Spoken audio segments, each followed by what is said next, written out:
Mic check 1 2 1 2. Mic check 1 2 1 2.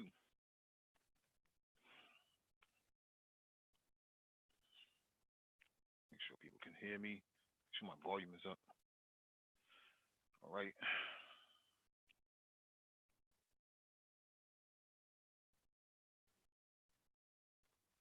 I think we are live.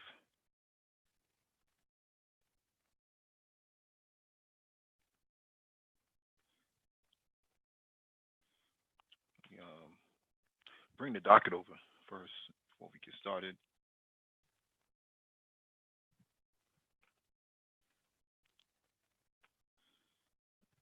Yeah, if anybody can hear me, just make sure you push 1 in the chat so that you can give me a confirmation that we're live.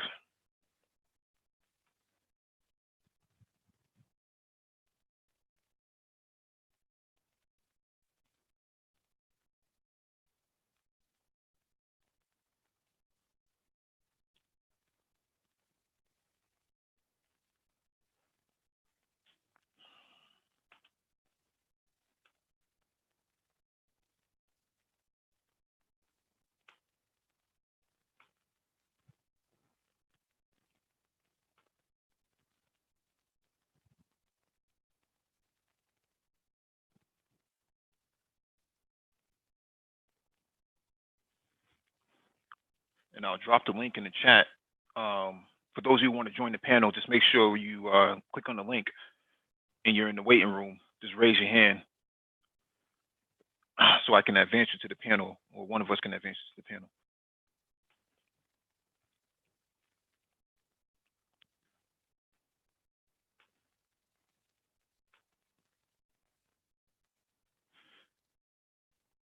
Mega Montana, what's going on? Thanks for the confirmation. Complex Design, my dude. Good evening to you as well. Welcome back to the Black Brain Trust. This is episode 307, Geopolitics. Please hit the like button as you come in. Share the video if possible. Hit that notification bell so you get all the updates from the Black Brain Trust, including those posted on the community tab that we post once a week. If you want to get on the panel, when you click the link, make sure you raise your hand so that we can acknowledge you. We can bring you on to the panel.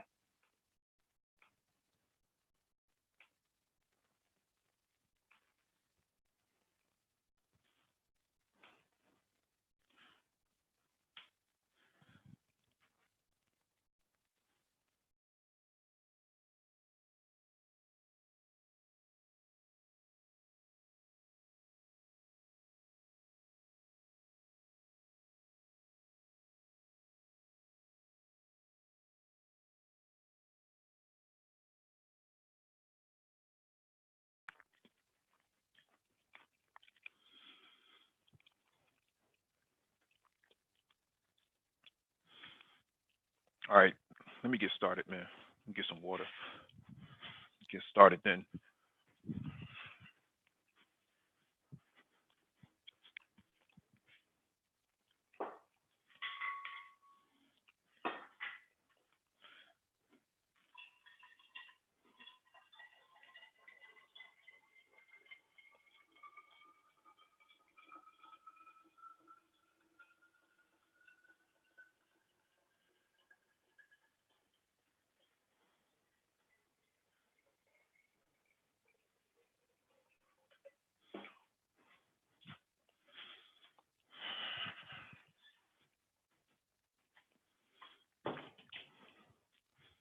All right, I see people showing up, so we're just going to get started.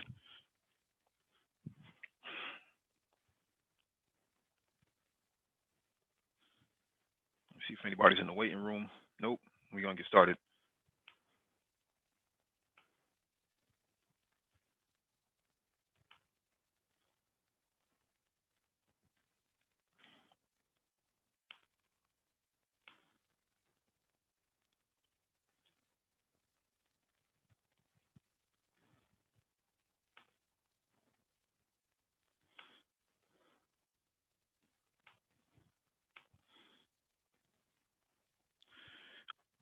All right, so first item on the docket is from the New York Times.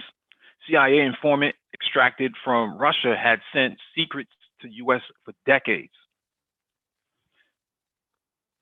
Washington, decades ago, the CIA recruited and carefully cultivated a mid-level Russian official who began rapidly advancing through the governmental ranks. Eventually, American spies struck gold. The longtime source landed an influential position that came with access to the highest level of the Kremlin. I don't. This is behind the paywall, but this is basically the summary of the recent incident that happened this week. A spy within the Kremlin. This is important because it shows the level of sophistication that nation states have and are willing to go for all intents and purposes when it comes to this type of stuff. Let me see if.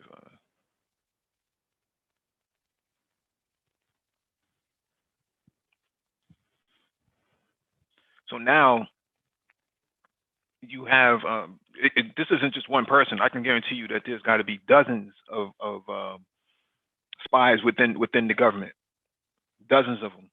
I mean, they accuse Trump of being a stooge for the Kremlin themselves. So you imagine that sort of paranoia that the United States must have in their own cabinets.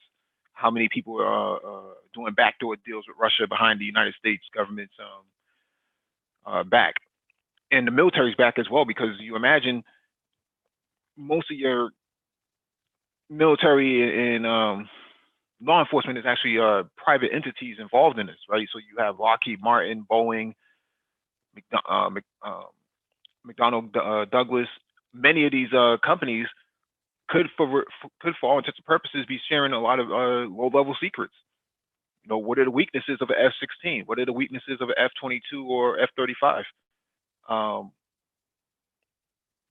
Espionage is really big. Industrial espionage is huge in the United States. We saw what happened with Snowden. We saw what happened with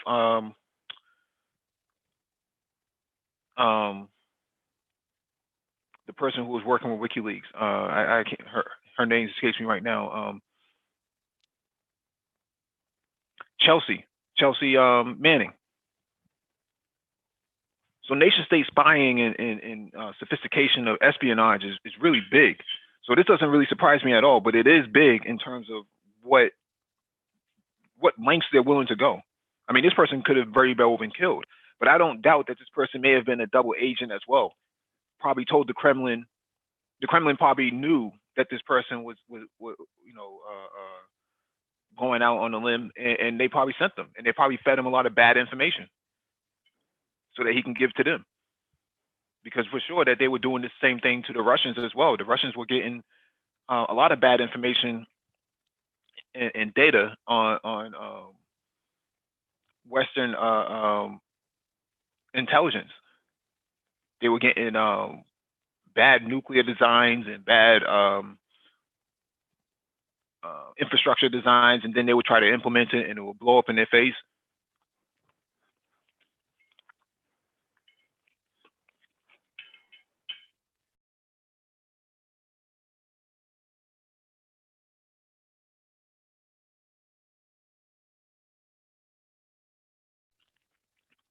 So this is definitely serious business and stuff that people should pay attention to. And we know that the Black Panther Party and many Black organizations have been infiltrated by CIA. And Black people have no political power in this country. So you imagine if they're willing to go all the way down to the Black people to cause political disruption. Imagine what they're willing to do to another nation state that they're consider a rival or arch nemesis.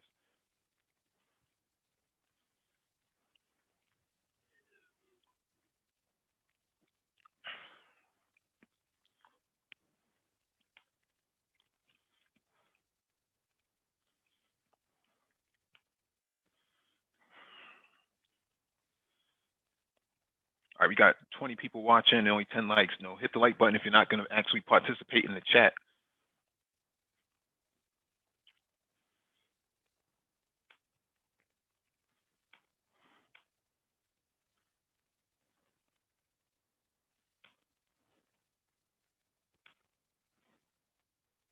All right, let me get to the next article.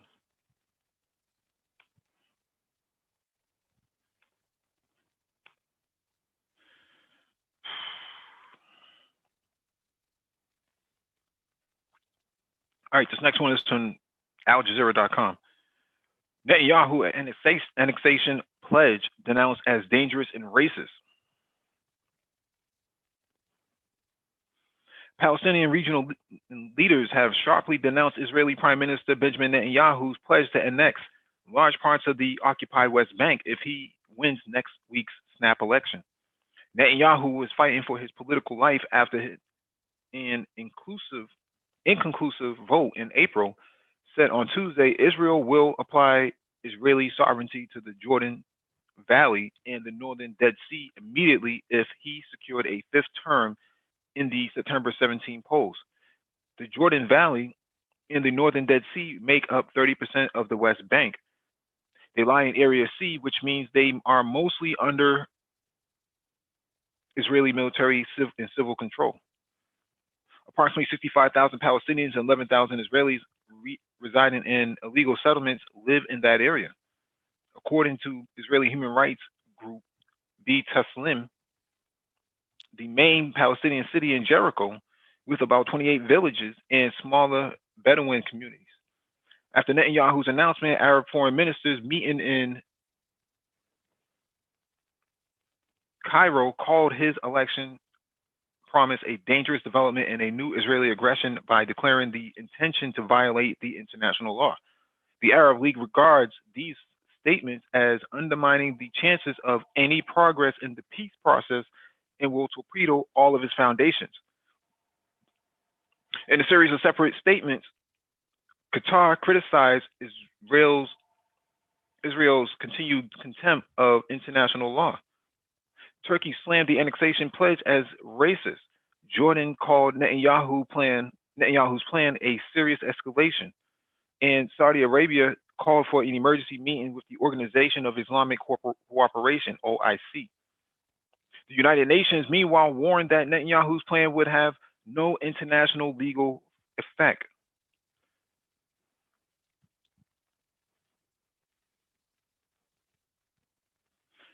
During his televised announcement, Netanyahu also reaffirmed a pledge to annex all of the Jewish-only settlements Israel has established in the West Bank. Some 650,000 Israeli Jews currently live in more than 100 settlements built since 1967. International law views both the West Bank and East Jerusalem as occupied territories and considers all Jewish settlement building activity there as illegal. Palestinians swiftly reacted to Netanyahu's statements by saying he was destroying any hopes of peace. Mahmoud Abbas, president of the Palestinian Authority, warned that all agreements signed with Israel would end if annexed parts of the West Bank, noting that Netanyahu's announcement contradicts UN resolution and international law. Hanan Ashrawi, a senior official in the Palestinian Liberation Organization, wrote on Twitter that Netanyahu was seeking to impose a greater Israel on all historical Palestine and carry out an ethnic cleansing agenda. The announcement is declaration of war against the Palestinian people's rights as well as the very foundations of international rules-based order, she said in a separate statement. In his address, Netanyahu also said a long-awaited United States peace plan, the release of which has been delayed until after the election, represented a historic and unique opportunity to apply our sovereignty over our settlements in the West Bank and other places key to our security, our heritage, and our future. White House senior advisor Jared Kushner said in early May that he hoped Israel would take a hard look at President Donald Trump's upcoming proposal before proceeding with any plan to annex West Bank settlements. Abdullah Sattar Qasim, a political science professor at Al-Najah University in Nablus, said Palestinians are not expecting anything from Trump, a staunch Netanyahu ally who has enacted a series of policies that support Israel's expansion, including a widely condemned decision to recognize Jerusalem as Israel's capital. I'm not going to read any more of this because it's pretty straightforward about what the intentions are here.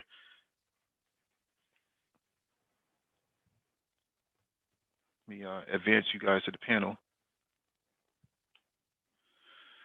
And basically, Netanyahu needs to shore up a political base before the snap elections by doing this, because without this, he is screwed, and he knows that. And they're trying to bring him down. They already got his wife on charges already, and these aren't trumped up charges. These are actually legitimate charges. They want to bring down Netanyahu and the Likud party as soon as possible. And he is fighting for his political life here. He knows once he leaves office, he can never ever get back into it, and the whole expansion of Israel is going to come crumbling down because they're losing support all over the world.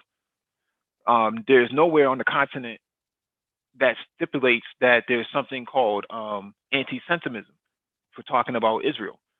So what you have is 54 nations on a very large continent with 1 billion plus people that are like, we don't really care about hurting anybody's feelings or anti-defamation. That doesn't work here. So he needs to shore up a base now in order to correct and hold on to the territory that he has, or what that Israel has, because without it and without him going forward with this, they will probably lose any future recognition. I mean, they barely have any recognition now. They're peddling their ways through Latin America and Africa because they don't have international support outside of Europe. And even the Europeans are kind of tired of dealing with them as it is. That's why they're undermining him. What's going on, Zo Royalty? What's going on, Nicole? Yo, what's going on, Mike? It's been a while, bro. It's been busy, but on this topic with Israel, I agree with everything that you're saying, that they're just doing this because this is there's multiple reasons that this is happening. Benjamin Netanyahu, he knows that, you know, he's screwed, like they're gonna have elections again, so he just wants to shore up his far right base, as you said, and there's also the fact that Israel wants to expand into those Palestinian territory, hence why they allowed settlements to occur because they need according to them, they need the land. But we have to understand this is a Zionist agenda, that the Zionists wants a greater Israel. They wanted this since day one. Since day one, this is all they've been saying. And it's crazy that many people who've said this gets accused of being, you know, anti-Semitic and all that. But you see right there that this is what they're trying to do. But I don't know if this would succeed, because this is a major gamble. Like, the more they expand to Palestinian territory, they're going to have to police those people. I mean, they could try to push them into Jordan or whatever, push them into neighboring countries. But the issue with that, trying to push them into Jordan, you will destabilize Jordan, and then you have a bigger issue. They would have a bigger issue in their hands if they try to occupy the entire Palestinian state. Well, they're going to spend a lot of resources and manpower trying to police them, because let's be real, the Palestinians are not going to take this standing. There's going to be resistance. There's going to be violence. And for the Israelis, if they go down this path, it'll be ironic that they'll be trying to preserve their Jewish homeland, but they could lose it because the Palestinians demographically are going to are producing more offspring than the Israelis. So I don't know where this is going. I don't see many African countries being open to work with Israel that much. I mean, there's probably a few there, but we also have to remember Israel was close buddies with apartheid South Africa. I would hope that there's some African countries who haven't forgotten about that. I also think you have to take a very close look at some of the opposition that's going on inside of Israel from a secular, non-secular side that is playing a very large kind of role on the political scene right now inside of Israel itself. And that's kind of what Netanyahu was really having to fight against, are some of the more liberal sides of what's coming up in Israel that's against the movement of a lot of moving further on with these settlements. This is not a universal thing that's universally accepted throughout Israel, and that is the big problem that Netanyahu and his Likud party have at this stage, where they look like they might, where they're going to lose more seats in the Knesset, and definitely, Netanyahu is going to have, he's going to have a pretty stern fight to survive for himself. So it's just not an issue of what's just going on inside of what the Likud party is, it's what's going on inside of Israel and the political climate there. As far as really looking at this Palestinian conflict, this is not going. It's not going Israel's way, the way they want, and extending the settlements is becoming grossly unpopular around the world internationally, and some of its old supporters are starting to wane and waffle on Israel today. And that is a big issue that Israel has to deal with. And that's what's coming into play here. And not a lot of people are covering it well, but The Guardian has covered it pretty well. I have to say, the Real News, they jumped in here and jumped all over this pretty well as well. So, that's what you're not hearing, but that's actually what's going on. Anyway, I just wanted to just elucidate upon that a little bit. That's very true. I think both of y'all make some great comments on this. Part of the other issue is that other nations contribute to the reconstruction of Palestinian territories every time Israel bombs it. So they're looking at this and they're saying, well, why are we spending all this money to shore up or reconstruct infrastructure that Israel keeps going in and destroying? What's the point of that? Because a lot of people don't know it's really China that has these large contracts now for Palestinian territories, and they're rebuilding all these buildings like really quick. That's the reason why they can throw them up really fast. And then Israel comes in about a year and a half later and comes in and bombs it again. And China doesn't have any problem with labor shortage because they have more than enough people they can send up there and actually rebuild this infrastructure. But what happens when you have France and Britain and all these other countries contributing, to the budget to rebuild Palestinian territories after Israel continuously bombs it? The people looking at this and saying this is madness. So Palestinians are going through the issues that Black people went through in the 1950s and the 1960s, where when Eisenhower and Lyndon Baines Johnson was in power. And what changed for Black people was that you had media, you had something called the television. Before, prior to World War II, you didn't have that, right? You only had radio, so you can only hear things around the world about, or even locally, about how Black people were being treated. Now with social media, everyone can see what's going on the Gaza Strip. Everyone can see how the West Bank is being controlled, and rubber bullets and pellet guns and things like that, exploding bullets and stuff like that being used on civilians.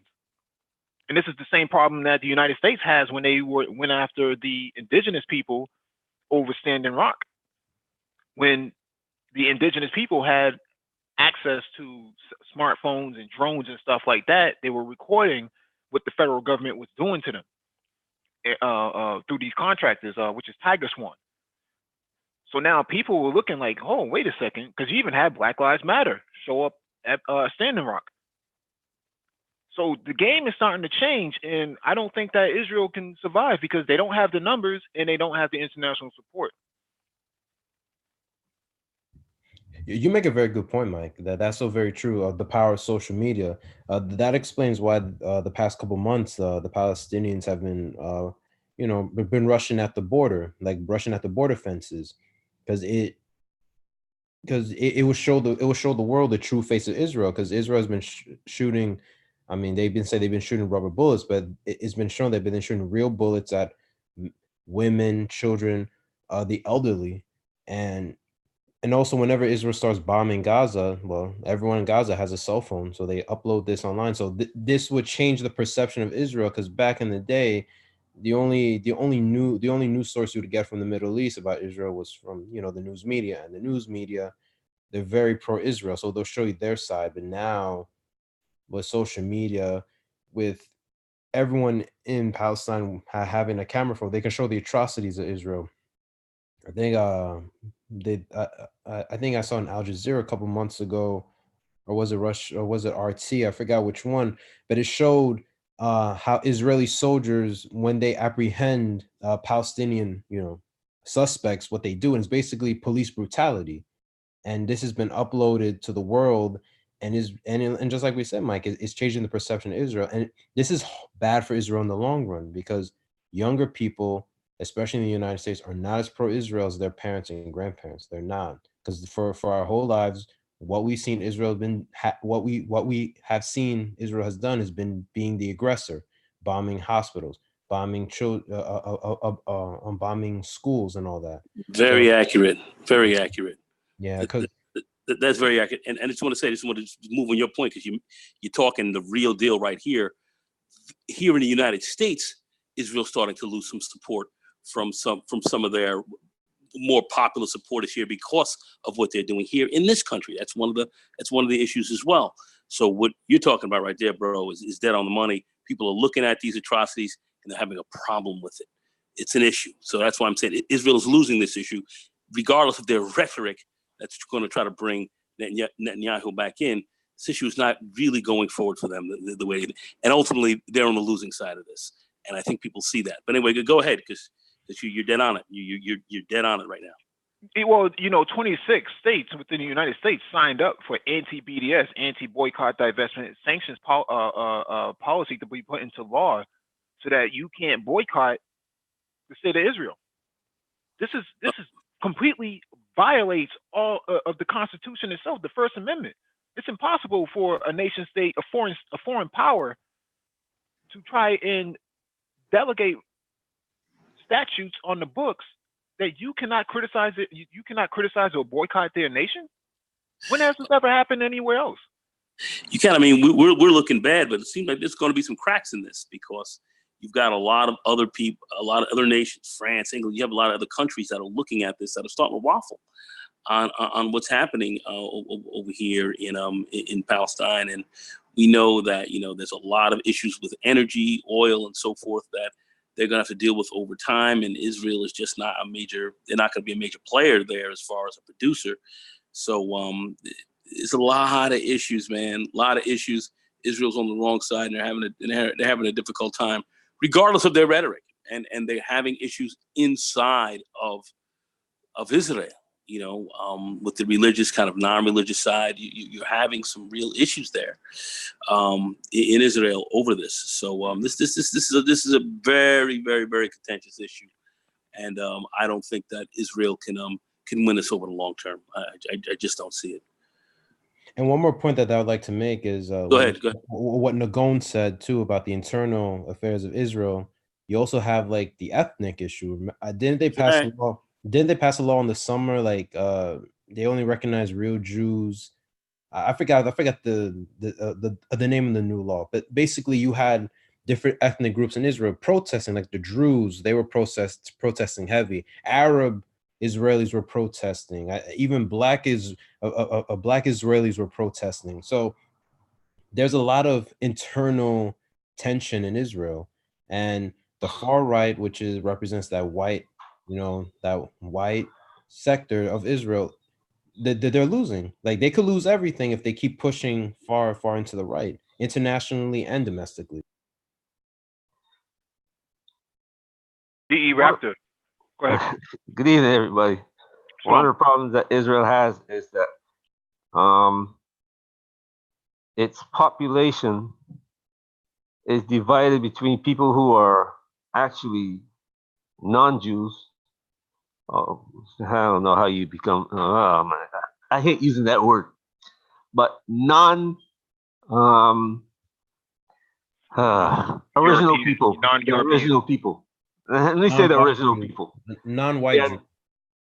Because the Caucasian is not is a European. He is a European, Ashkenazi. I mean, anyway, and then you have among the Ashkenazi, they divided.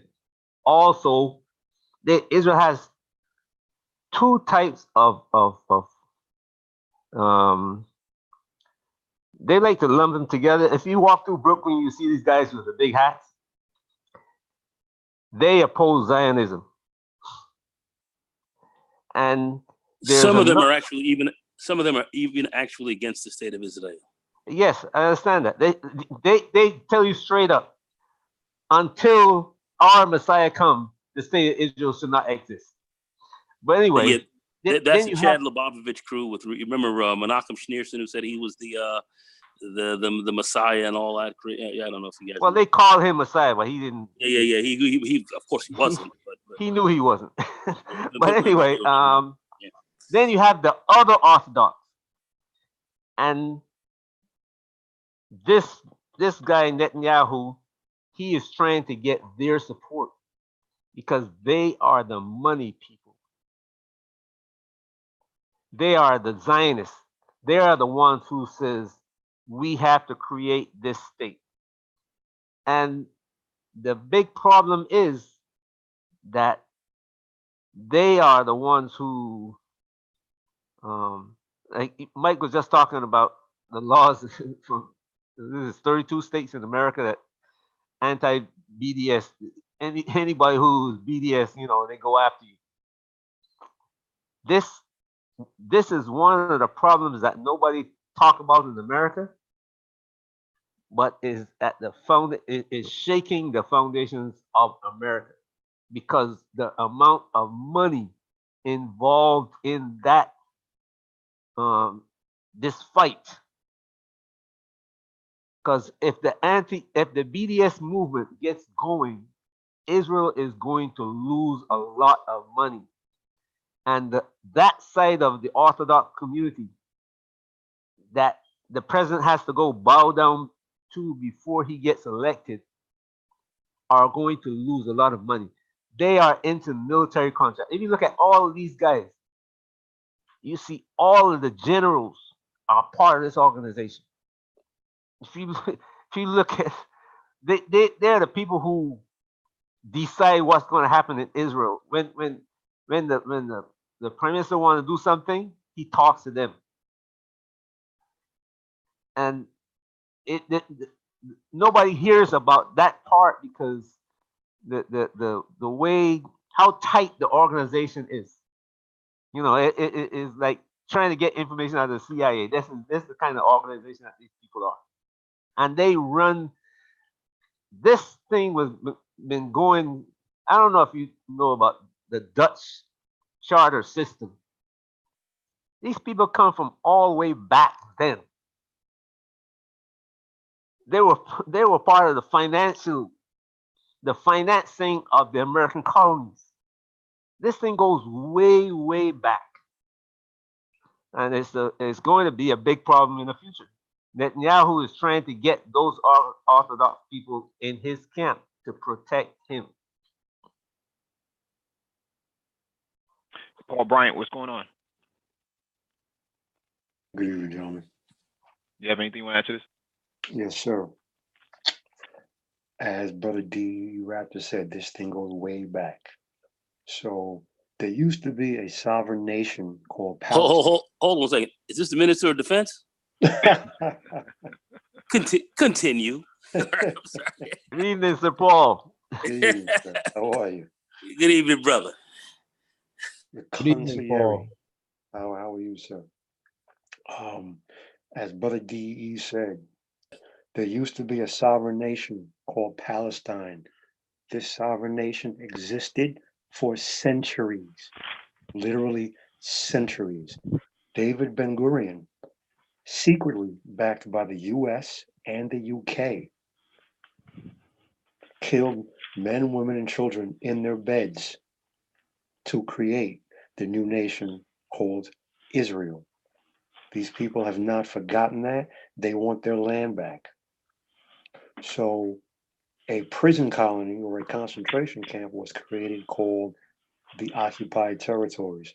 So if you live within the occupied territories, you're literally walled in. There is a giant, massive wall.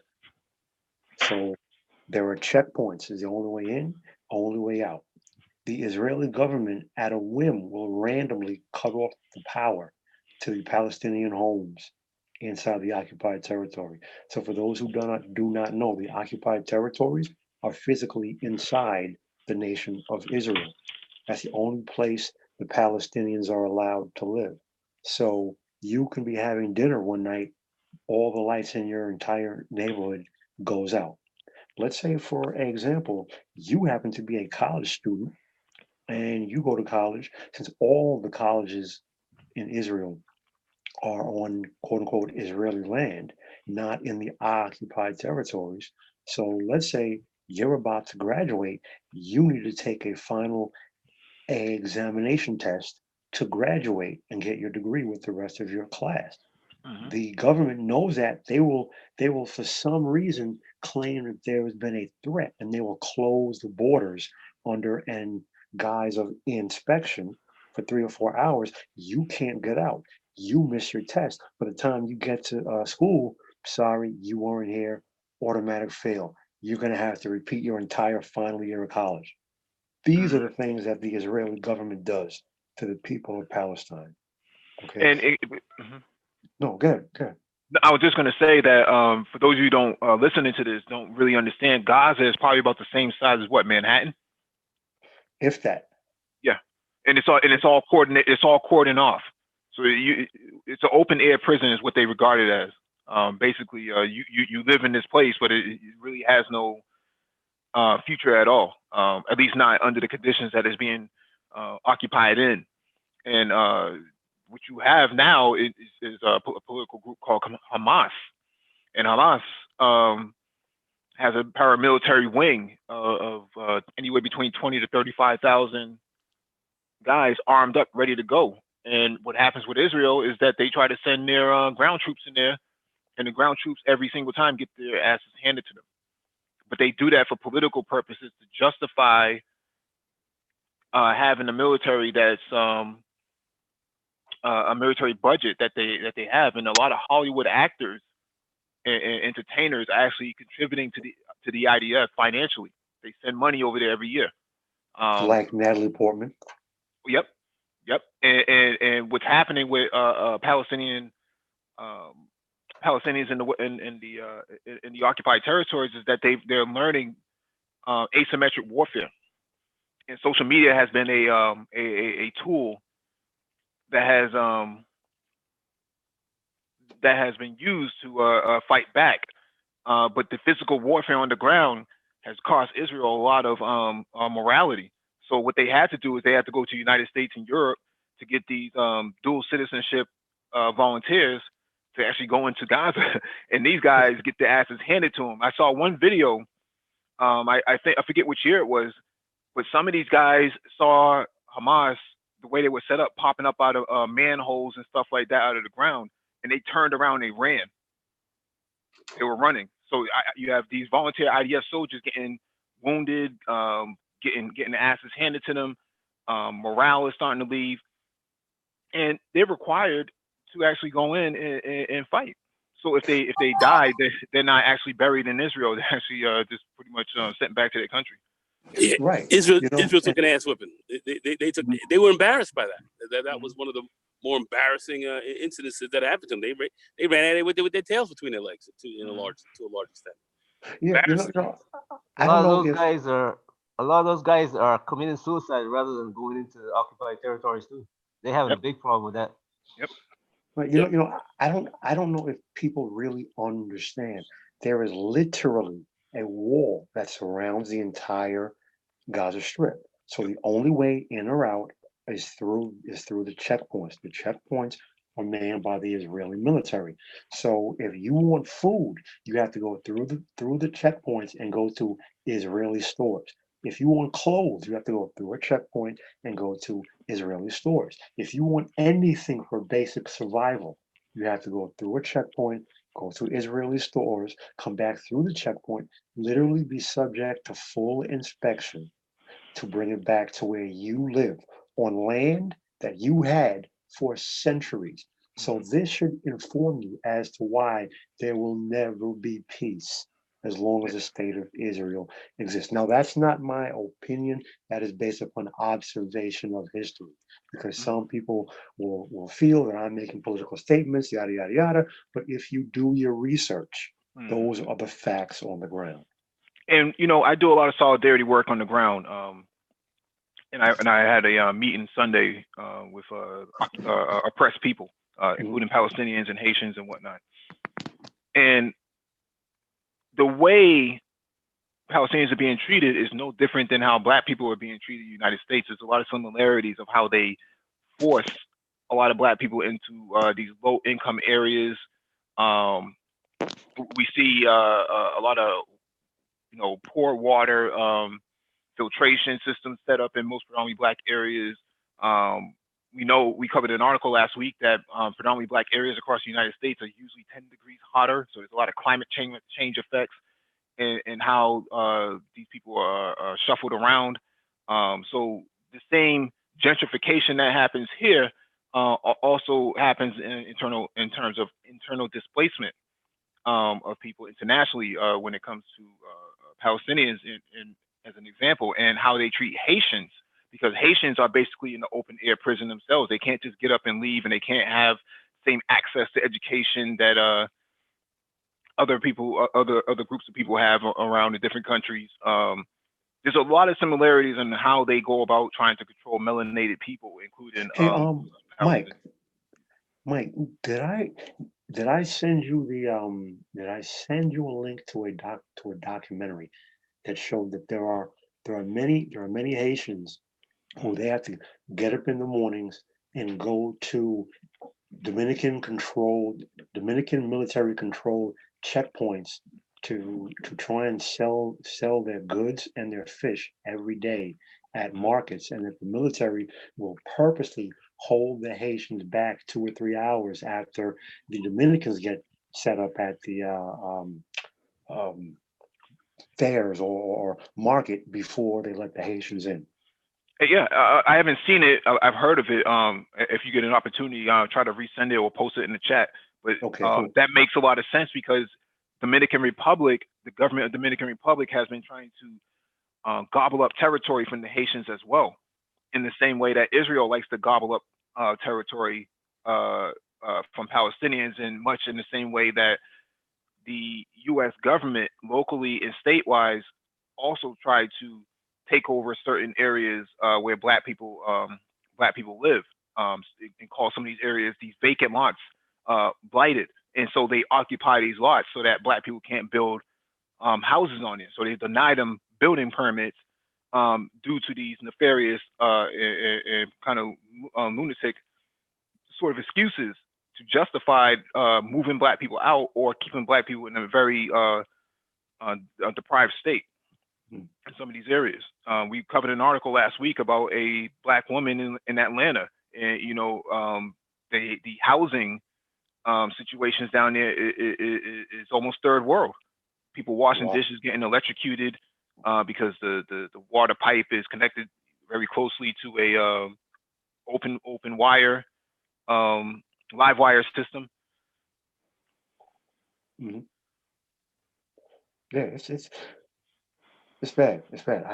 I see. The thing is this, right?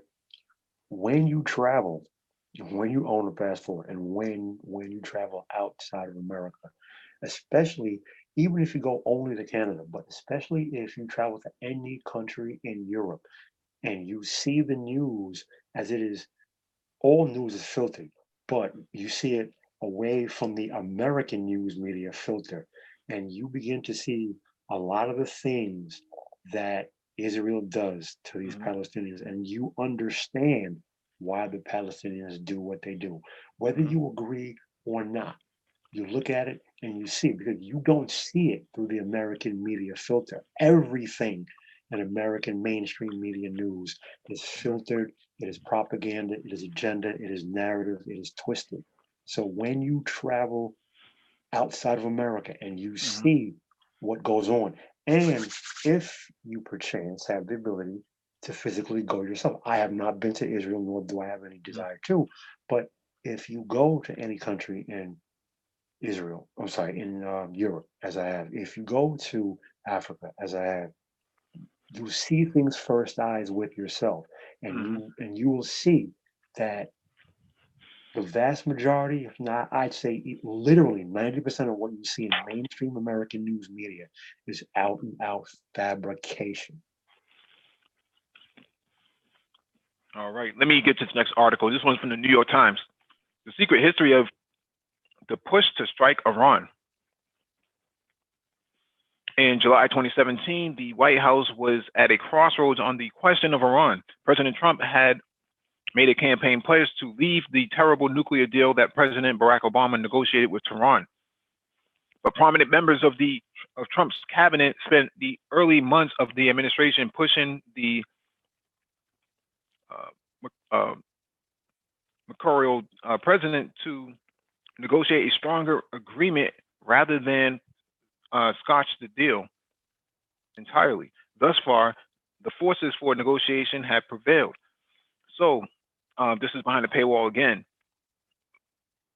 But there's this sort of desire on a global scale to keep non-mayonnaise people in a sort of deprived state where I need to attack you because you don't look like me, and this is how we treat people.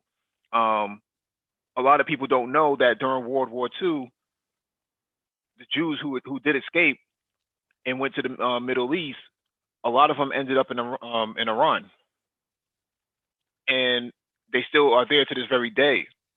So there are Jews living in Iran who, for all intents and purposes, oppose the legal state of Israel. So there's a lot of connections here as to what the desirability is to launch an attack against Iran as a whole.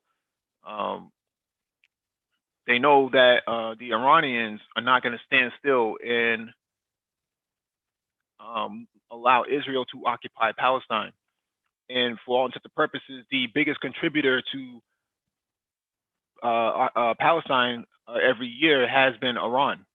Probably for the last 35 to 40 years, they've been the biggest contributors to Palestinians putting food on the table and making sure that they have infrastructure as well. So they pay for a lot of education and infrastructure. And I think they even have access to free education from Tehran, University of Tehran. So there's a whole lot of reasons as to why they need to strike Iran, but Russia and China are not going to, and India too, they're not going to allow Iran to be attacked by the United States and Israel. Attacking Iran, which contributes over 20% of the world's oil, would be a disaster for global markets. You know, they'll shut down the Strait of Hormuz. You'll have energy shortages. The price of gasoline will shoot right through the roof, probably close to $20 a gallon. There will be attacks on U.S. Consulates all throughout the Middle East. You'll probably see a whole lot of kidnapping going on. You know, any journalists and stuff like the Western journalists and stuff like that. This can get really nasty really quick. And for those you don't know, during the revolution and the overthrow of the Shah, the Iranians actually released the African Americans who were in the embassy at the time during the revolution. They said that, you know, our problems are not with you; it's with your government. Anybody else want to jump in there? Yeah, the reason why they wanted to, and they still want to attack Iran is because they fear the potential of Iran. Mm-hmm. You have to look at it. Yeah, you have to look at Iran. Iran is one of the most stable countries in the Middle East. It's an ancient civilization. Highly educated. Highly educated. I mean, think about it. With all the sanctions they've had since the 1970s, to see them still standing to this day says a lot about them. No, yeah, 1980s. So it just shows a lot. Like, even when they're sanctioned, cut off from the world, they still are a very powerful country. They still have a highly educated a populace. And the reason why they want to strike Iran, because they fear the potential of it. Because if Iran ever develops, they would be a major threat to the United States. I mean, look what they've done. Even with all these sanctions, they've helped Assad defeat the rebels in Syria. They provide aid to the Houthi rebels. They helped Iraq defeat ISIS. They still send support to Hezbollah. They still send support to Hamas. So they fear that, hey, if Iran ever gets developed, if they ever, get on their feet economically and militarily, that they would be a powerful force that they would not be able to control. So, They're also in Latin America helping out the FARC. yep, yep. So they're in Venezuela, working with the Venezuelan government as well. They've been there for quite some time. Iranian cars are actually sold inside Venezuela. So we know that I think there's a manufacturing facility down here that the Iranians helped build.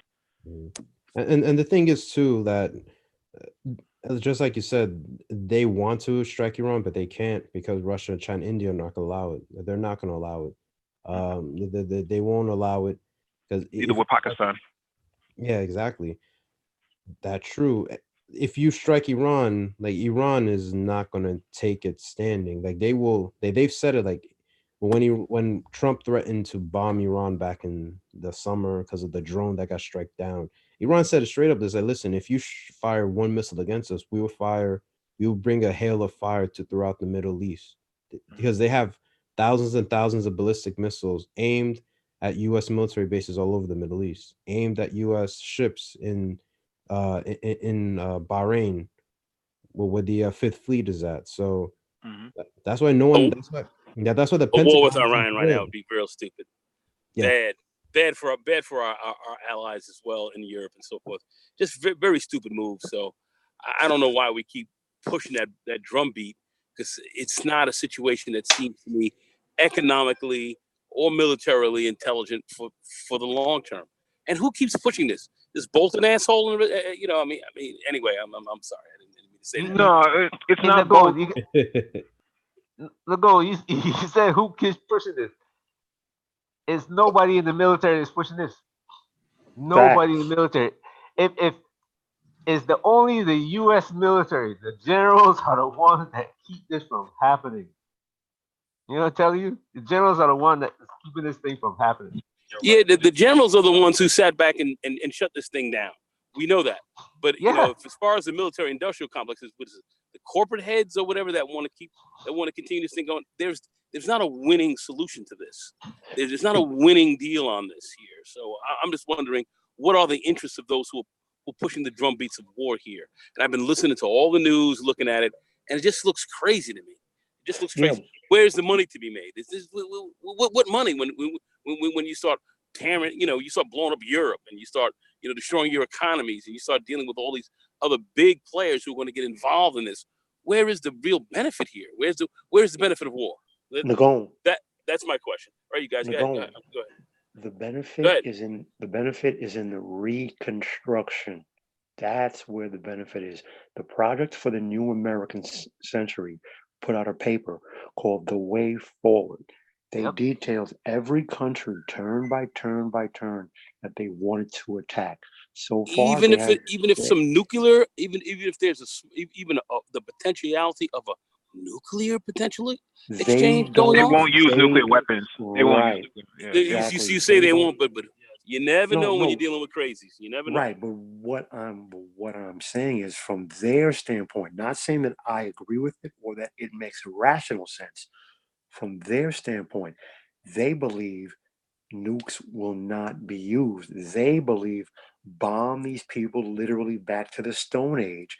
Then that creates opportunities for new construction, reconstruction, and for businesses from countries that they will literally rebuild from the ground up. And for them, that is their way forward, because they will also throw out missionaries and outreach NGOs. and they will. What's that, Mike? NGOs. Yes. And they will, in their minds, create the Western American way of life, thus ensuring security for the next 500 to 1,000 years. Piss poor, shit-eating plan. Piss poor.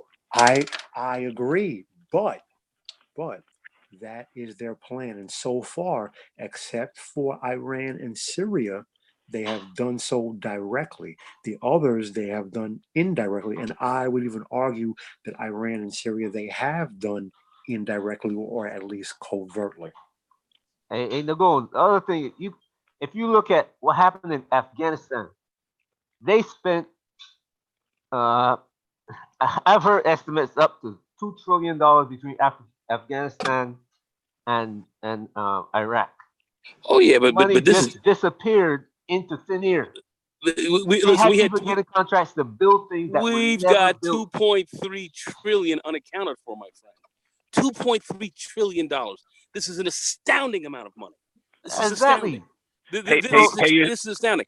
But we're looking at a different situation with, let's say, an Iran as opposed to the Iraq and Afghanistan and the Afghani situation. We're looking at two different situations here. They're not exactly similar. Look, the U.S. supports Saudi Arabia and to some extent Jordan to be quasi leaders in the Middle East. If Iran gets to be strong, Iran can surpass. If Iran had, say, one generation, they would surpass Israel in everything that they do. And Israel does not want that. Neither does Saudi Arabia. Exactly. And Saudi Arabia has the money to pay They have to import destabilize the area to keep it from happening. They have to import their labor because they can't allow their people to be too educated, because then they start questioning the authority of the monarchy. So they have to artificially that becomes an issue. Correct. They have to artificially suppress their people in order to keep them in a very dumb state, for lack of a better description, where they can't challenge you. And that monarchy is not as stable or strong as many outsiders believe, because the royal family always has to keep the nobility happy. The problem there is the nobility are staunchly religious, or at the very least, they always have to be seen to be religious. So there is always, the crown always has to walk a very fine line in keeping the nobility happy and keeping the clerics happy, because the clerics have almost as much power as the crown does. And that is a huge problem for every king of Saudi Arabia. Yep, everything Paul said is true. Like, Saudi Arabia is a fragile state, and it's so fragile that if a war with Iran happens, they would collapse. Like they would collapse, because the Iranians have said it. That if they ever went to war with Saudi Arabia, all they have to do is fire their ballistic missiles at their oil refineries, their desalination plants, and their electrical grid, and then Saudi Arabia is back into the Stone Age. So, well, not necessarily back into the Stone Age, because they do have redundancies in place in contingency for an attack like that, but they cannot withstand a war for more than 30 days. They would actually have to surrender at some point, because they need the infrastructure to stay up in order to reproduce energy to keep the market up for themselves. Every day they lose money. What do they push out? 13 million barrels of oil. So if they're losing 13 million barrels of oil a day, at that rate, and they lose close to 1 billion barrels of oil per month, they would not be able to sustain themselves for a war. So, and they have to deal with with Iraq, because recently, a few weeks ago, the Iraqi prime minister said that if there's a war with Iran, Iraq will back Iran, and that you would have Iranian tanks crossing through Baghdad all the way past Kuwait into into Saudi Arabia, into Riyadh, and that's something that they can't afford. Remember, Saudi Arabia is not as occupied as people may look. I mean, it's a big country geographically speaking, but I think only 30% of the territory is actually occupied. So it wouldn't be hard for Iran to occupy the desert with their tanks and their ships to close off the straits and basically force Saudi Arabia into a stalemate, and possibly use the Red Sea as their only back door. But even if they had to use the Red Sea as a back door, they still have to deal with Yemen, because Yemen can shut down that strait as well. Which is why Egypt is so concerned about that, because Egypt, if no ships are passing through, through their straits, then that means no money for them. So there's a vested interest in everybody being in that area, in that neighborhood. It's a very bad neighborhood to be in. Now you see why the Chinese built that base in Djibouti, right? Mm-hmm. Well, and that's what I'm saying. What's going on? If you're really totally looking at a war, man, it's insane. It's actually insanity. There's no sensibility behind it. There's no 500-year plan that America has that's realistic to get involved in this. There's nothing that even makes sense to get involved in this at this stage. And you are talking about, no, people won't use nukes. You cannot say that, especially when you no, get they involved. won't. They won't use it in Nagone because it's too close. It's too close for them to actually use something like that. Especially Israel. If Israel used a nuke, you don't even have to retaliate with nuclear weapons against Israel. Well, Israel's going to do whatever they can do to survive, right? Yeah, but you got 10,000 missiles pointed at you from Lebanon. If any of those missiles hit Haifa, it's game over. Well, I'm just saying, if they hit that nuclear, this is not a sustainable war. This is not a real successful war plan that we have.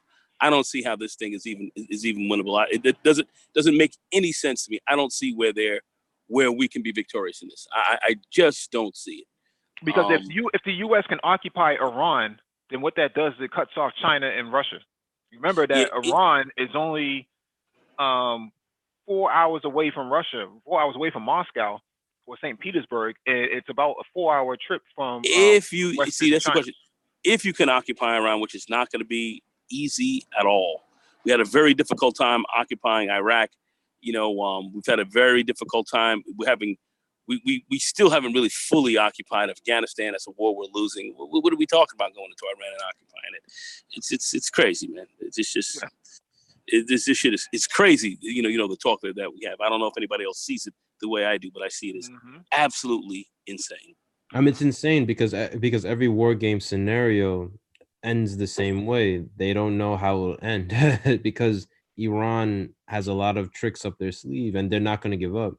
No, and, and if you try to invade Iran, which is suicide, I think I read somewhere within the first month of fighting, US would have like 10,000 casualties.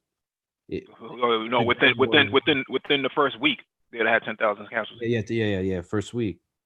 But with respect, that didn't stop the Vietnam War. I'm not. No, listen. Hear me clearly. Go ahead. Vietnam. What about Vietnam? I agree with Nagone about 85 to 90%. I don't think that plan makes sense, but from their viewpoint, they see it. The ones, the elite, the wealthy elite who pull the strings from their standpoint, they see it as a the wealthy plan. Elite are fucking psychopaths. They're psychotic people. I agree. They shouldn't be running. They shouldn't be running or talking about shit. But they will have zero. These people are not competent enough to say anything. 10,000 lives, bro. 50,000, 55,000 These guys are psychopaths, man. I can't listen to psychotic fucking people. I agree. You're right. That means mentally they're not in a proper position to make good decisions. These guys are fucked up. I don't want to hear about these whacked out people. I don't think he's disagreeing with you, Nagone. I think he's adding on to what you're saying. I think he's just maybe so, but I'm just saying that the wealthy elite, these guys are out of it, man. They're out of it, and they've chosen. They've been very poor, very terrible protectors of this world, if you will. Very terrible, very lousy. Listen, I could not agree with you more. Go ahead, Paul. Go ahead. The problem is, unfortunately, ultimately, they have the power. They pull the strings. They ultimately call the shots. They will have zero issue sacrificing 10,000, 20,000, 100,000 lives, American servicemen and women, if they feel that it will achieve their goals. They have a proven history over decades. They have zero issue throwing away U.S. military lives to attain their goals. Well, you saw what happened at the end of the 60s with the war. People decided we weren't going to fight that war anymore, and we got out of there. True. People rose up and said, "Fuck that." Okay, After how many years? After about 50,000 lives were lost, the shit fell apart. Kent State and everything else like that was going down. I saw all this stuff. At the end of the day, it's not going to be that easy for people just to kind of do what you say. I don't think it's going to be that easy to get 100,000, 200,000 people to die out there like that. I don't think that's going to be that easy. I just don't think that's going to happen. I don't think it's going to be that easy to do. I didn't say it was, and I agree with you. The issue is the people who call the shots, they are more than willing to pull the trigger and get the ball rolling. So the only question I have, how many lives before we see what happened in Vietnam? How many years was America in Vietnam before the war finally came to an end? It took 55,000 servicemen dying before that war stopped. Over how many years? Wasn't it Senator?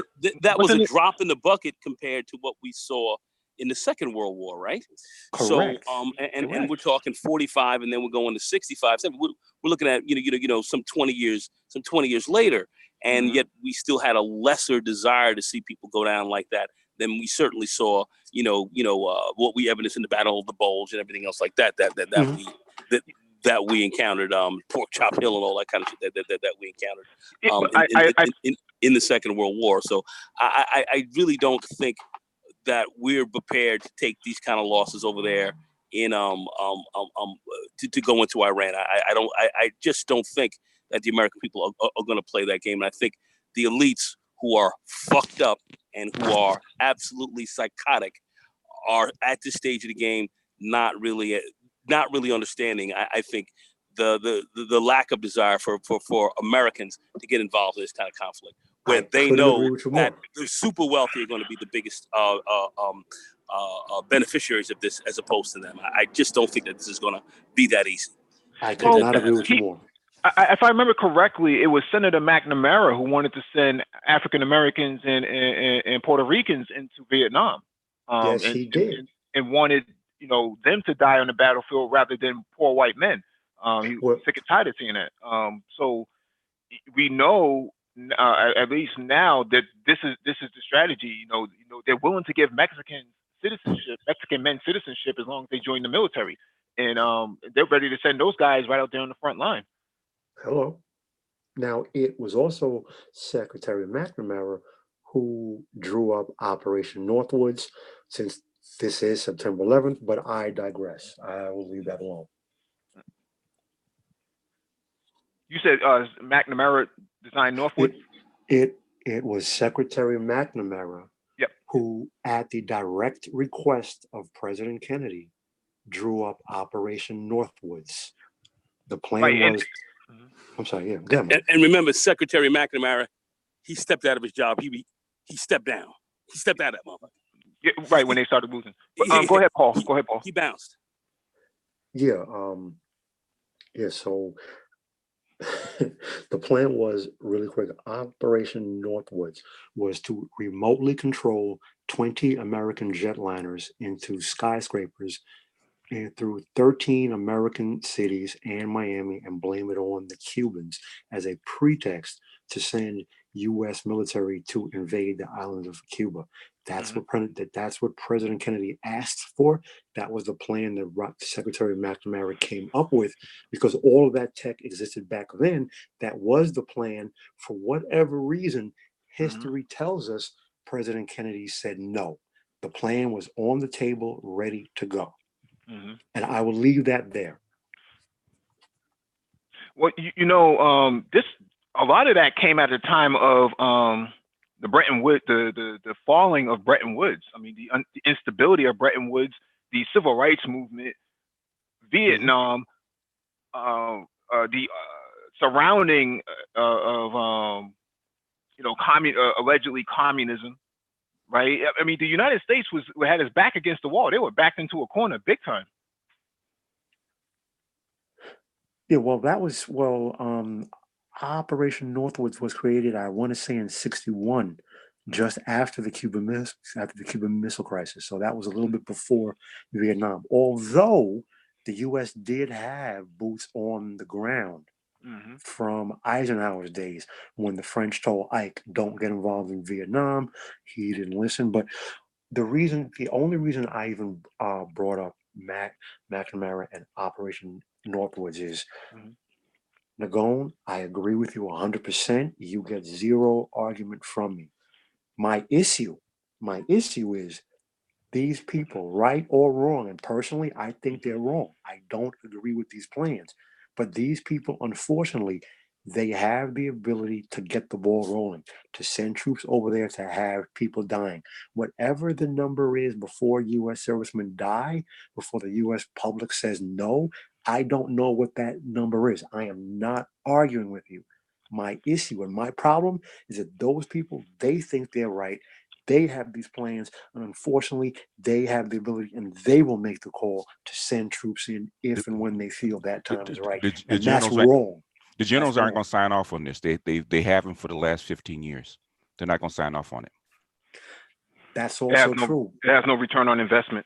But the thing is, they've shut this down at least 4 times, and the last time which is the reason Bolton got bounced, is because they had an opportunity to actually start a war. Had the opportunity to start a war with the BRIC, with the SCO, and with the drone. See, he had the opportunity to start the war. They backed down. They had another opportunity to start the war with the tanker, and they backed down again. When Obama and Putin drew the line in the sand in Syria, they also backed down. Mm-hmm. So the thing is, Iran is since 2005, Russia and China told the United States, hands off Iran. That still stands. Mm-hmm. So in other words, you come after them, you come after the whole SCO. That's 2 billion people. That's like remember when all this stuff was going on in the first place, when they were putting assets in the Gulf, and the Indian destroyer actually showed up in the Gulf. Yep. That's the SCO showing the flag. It's not just Russia and China; it's the whole SCO. Mm-hmm. Yeah, because all of those members of states, and Iran is actually an observer member. Mm-hmm. Of the SCO. They can't actually join until the nuclear deal is completed. And that was the whole reason for the push to get the nuclear deal completed before Obama left office, was to allow Iran to actually become a full-fledged member of the SCO. But once Trump came in, Israel sabotaged that whole entire thing. Mm-hmm. Trump says, "Oh, this is terrible. I'm going to tear it all up." What an idiot. Because that's what gave Iran a lot of its billions of dollars. Remember, under the Obama administration, they transferred, I don't know, something like $100 billion to Iran, or something to that effect. Yeah, $150 billion. Yeah. Yeah, and that gave Iran lots of money to play with, to arm up their guys and go into Syria, and buy up these jets too, because Boeing had big contracts inside Iran to sell them these these Boeing 737s, and they can't do it now because the new administration is basically telling them and the Europeans, if anyone does business in Iran, we're putting sanctions on you. Mm-hmm. And that's why the European Union said we're going to create an alternative SWIFT system to do business with Iran to get around U.S. sanctions, because the Europeans are not down with this at all. So they will not be partaking in the war against Iran, and Israel will be SOL, because Israel needs all the support it can get, and they are losing support all over the world. No one wants to help you. You have no friends. Basically, the IDF, no matter what they say, because they had an opportunity to actually start a war with Iran, they backed down. Mm-hmm. They actually came in. In fact, Netanyahu, and I forget who else it was, you can actually go back and look it up, had a secret meeting with war plans to actually attack Iran, and the IDF actually came in and stopped the meeting, told their asses to go home. It's off the table. This is back in 2007, I believe. Yep. It's not going to happen. This was during the war with Lebanon. This was the 2006 war, and they got their asses handed to them by 10,000 soldiers against 90,000 Israeli troops. Never happened in world history. So if they decided to do it, if it doesn't go nuclear, which anything can actually happen if you actually get into superpower wars, because that's what's going to happen. Get into this big theater war, because basically Iran just told Iran just told the United States and the West, go fuck you with that tanker, because that tanker went to Syria anyway. Mm-hmm. after a month. So whatever they were trying to do, it didn't happen. And basically, Iran told them to go screw yourself. Well, Iran was sending 18-wheelers, tractor trailers, oil tankers into Syria through Iraq, and the United States was bombing those tankers left and right. And Iran came to the point where they said, this is enough, man. We're going to send all this oil that we have, excess oil that we have, through a cargo ship, unescorted, and let's see what you do then. Well, okay, you captured the tanker. Okay, big deal. The worst case scenario was that they were going to transfer the oil to Russia, and then through the Black Sea, and then Russia will come back with that oil tanker through the Black Sea and deliver that oil to Syria. And let's see what the United States does then. You occupy a Russian tanker. Well, guess what? A lot of ships coming through the Pacific that the Russians will occupy too, or they'll hijack off of the seas. So, basically they were getting ready to, if they really wanted a war, because what is it? Iran slashed 2 or 3 tanker ships coming out of the Strait of Hormuz? 4? In other words, they escalated. In other words, there was plenty of reason for them to actually go out and start a war, and they didn't, because the military is not going to sign off on this. You had generals quit left and right. We're talking in the Pentagon during the Bush administration because Iran was off the table. And I had military people tell me this, that the generals were not going to sign off on this because it's suicide. I have had military people tell me the same exact thing. Their only fear is that 1 or 2 people in the right position could light that match. That's their only fear. The generals don't want it, because forget everything you see in television and movies. Generals don't want war. There's nothing glorious about dying on the battlefield. They don't want it. Their fear is 1 or 2 people in uniform in the wrong place could light that match. That's their only fear. Yeah, because they've run so many simulations with this scenario. I mean, they've been running simulations for the last 20 years in this scenario, and it always comes up butkus. Yeah, the military people aren't stupid. They're not crazy and they're not stupid as much as people would like to think that they are. Right. Yeah. The crazy warmongers tend to be people who've never actually served. Even the most hardcore of the hardest hardcore, once they reach colonel and higher or admiral, they become a flag officer. They're the last people who actually want war. And their thing is, if you have to send boots in harm's way, get it over as fast as possible with overwhelming force, with the least amount of casualties, because the goal is not to die on the battlefield. The goal is to get the other guy to die for his country on the battlefield. But the point is, their thing is, Hey, I'm sorry, I'm in the gym right now. But you're talking about the Powell doctrine, right? That's the kind of Powell. That's what Powell was. If you want to get involved, you're breaking up badly. You're breaking up a lot. Put the barbell down.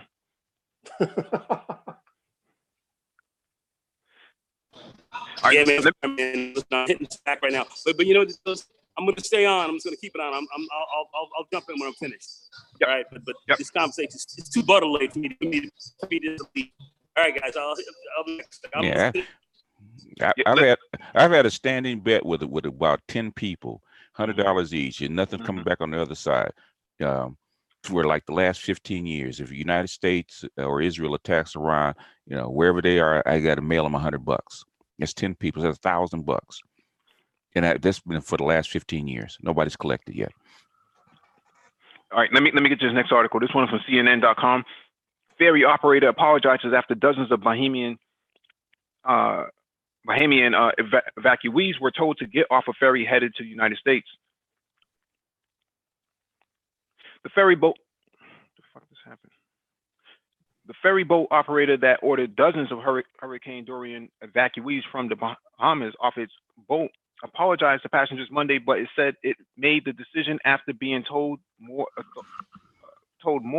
authorization for their travel was needed.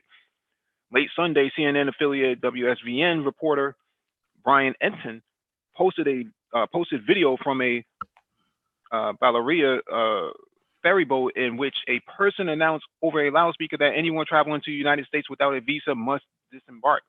The ferry was set to travel from hurricane-ravaged Freeport in the Bahamas to Fort Lauderdale, Florida. When the announcement was made, Ensign told CNN, his video shows families with children getting off the vessel. U.S. Customs and Border Protection earlier said the operator did not properly coordinate the evacuation ahead of time. Balleria Caribbean said it regretted and apologized for the hardship and inconvenience experienced by 119 passengers from Grand Bahama who were not transported.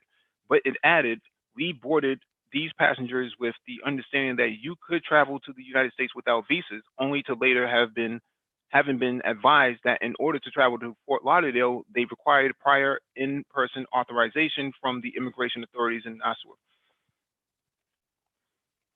U.S. Customs and Border Protection struck a different tone Monday, pinning the blame for the incident on the Balleria. CBP spokesman Michael Silva told WSVN that Balleria did not properly coordinate the evacuation efforts with the U.S. Embassy, the Bahamian government, and the United States Agency for International Development. We are there to facilitate and accommodate that process in orderly fashion, according to regulation and protocol. However, Balleria did not do that, Silva said. We asked them to coordinate ahead of time. They did not do that. Over the weekend, nearly 1,500 evacuees arrived in Palm Beach, Florida, on board the Grand Celebration humanitarian cruise ship. All of them were properly documented to enter the country, and that process was coordinated with CBP ahead of time, Silva said. Stephen Silvestri, acting port director for the CBP at Port Everglades, noted that the evacuees were ordered off the boat by the ferry and not by the U.S. government entity. If they had remained on the boat and arrived in the United States, we would have processed them. We would have done vetting, and we would have done everything we needed to do with the U.S. laws and regulations to determine their admissibility and process them accordingly, Silvestri said. So there's a bit of a contradiction, because if you look at California, they had absolutely no problem bringing in a lot of Latinos from Central America right into California, and basically now they're talking about giving these guys full capabilities to vote. We saw Stacey Abrams, I think, in Georgia, talking about turning the Black community into a sanctuary city. And now in Massachusetts, they're talking about giving undocumented people licenses. But when it comes to brown people, Black people, more melanated people, all of a sudden now, we can't have you come into our country unless there's some kind of authorization. But you had no problem bringing in a whole lot of Iraqis. You had no problem bringing in a whole lot of Central Americans into California and giving them startups and businesses and stuff like that. Not too long ago in New York State, a couple months ago, the state allowed illegal immigrants to get driver's license. And New York is and New York City is a big sanctuary, a sanctuary city.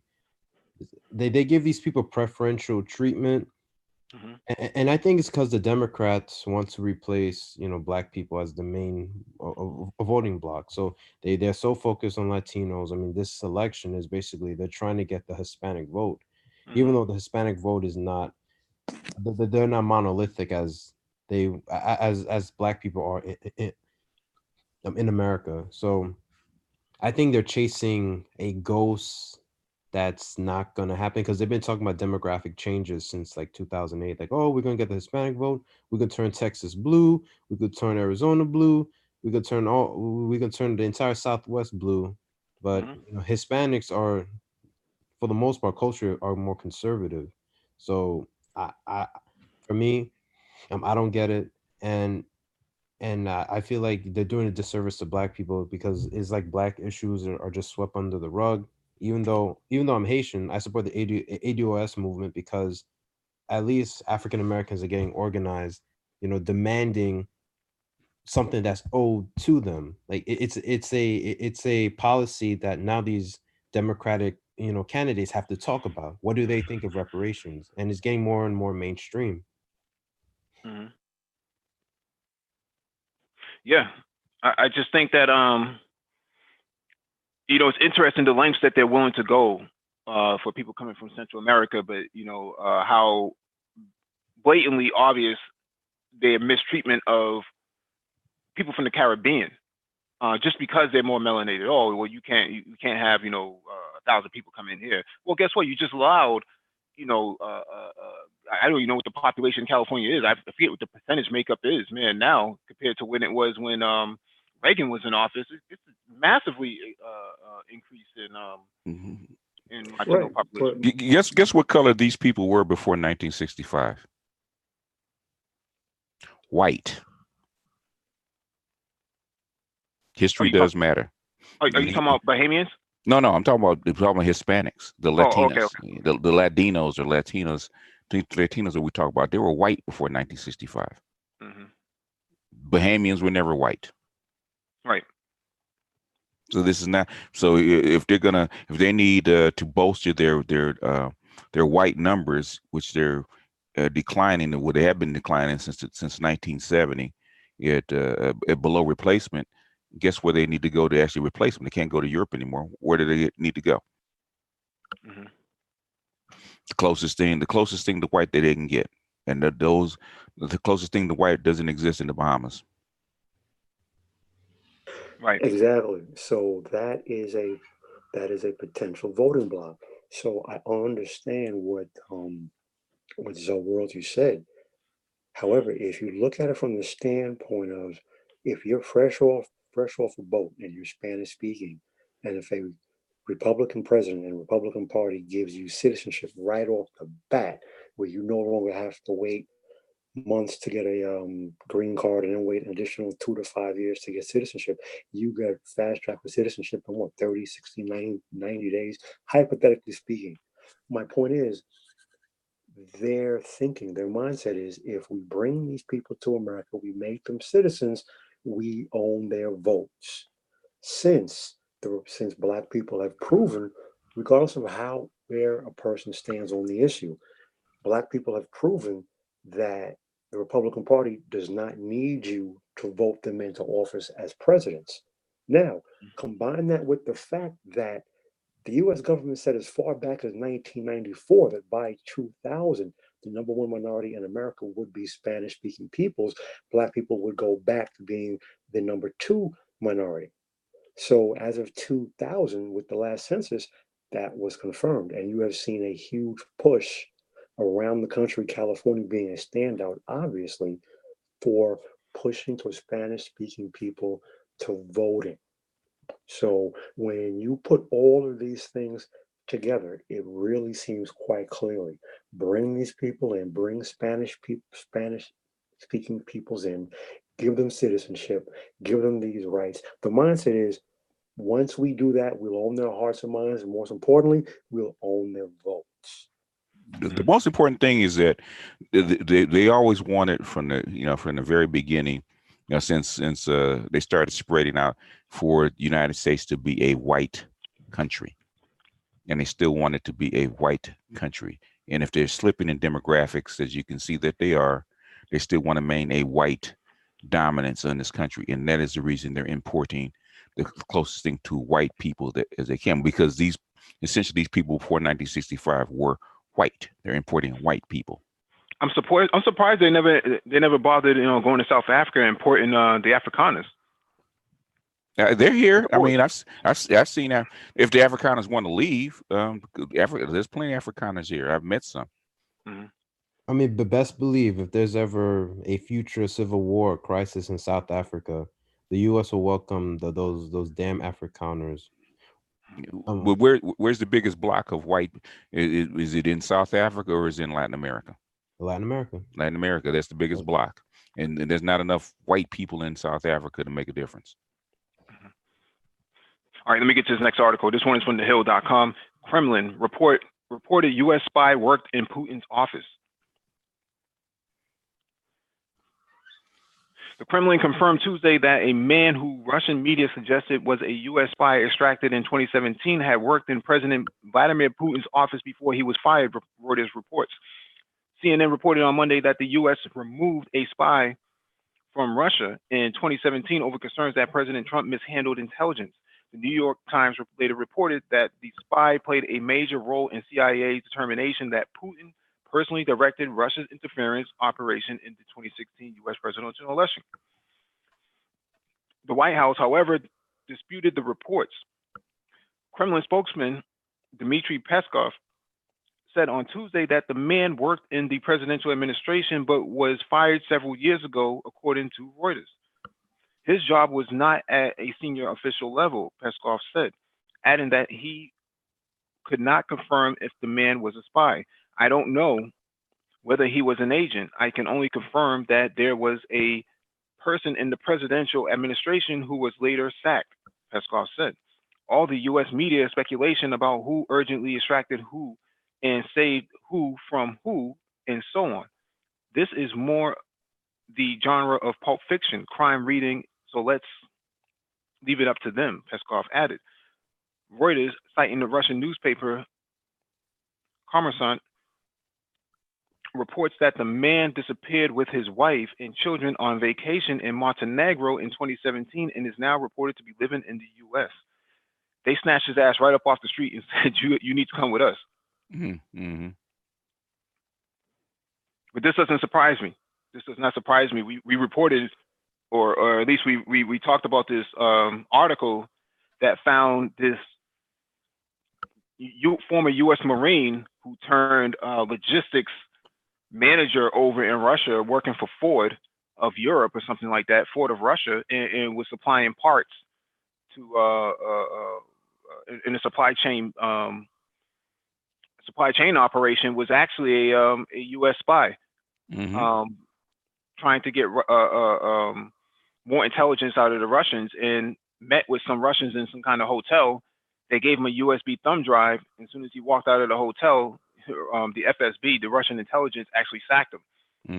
And immediately you had diplomats come out of the U.S. embassy in Russia, in Moscow, to come see him in jail, and they denied him any sort of visits. And from my understanding, he's still in jail right now. They have not turned him over. So this doesn't surprise me at all. No, it's been going on forever. I mean, we talked about, CIA putting agents inside, pro-black circles in the black community. So it doesn't surprise me that this is the length that they're willing to go. Put somebody in Putin's cabinet. I mean, that's on another level. That's something that, Russians don't play. Take this guy behind the dumpster and do what you need to do with it. Yeah, that's why he had to leave before he got caught. That happens. Just like what's his name? That sold the secrets to China. It happens. So that's spycraft that's been on forever. And best believe Putin's going to probably retaliate back somehow. Now, he's probably got spy. Putin's an old spy. He knows it's just part of the game. They got Chinese spies and Russian spies. You think all those Russian hookers they sent over here aren't spies? Oh yeah. I think we read an article maybe a week or so ago talking about that a Russian woman screwing the brains out of one of these Secret Service members, man, and got and lifted some information out of him.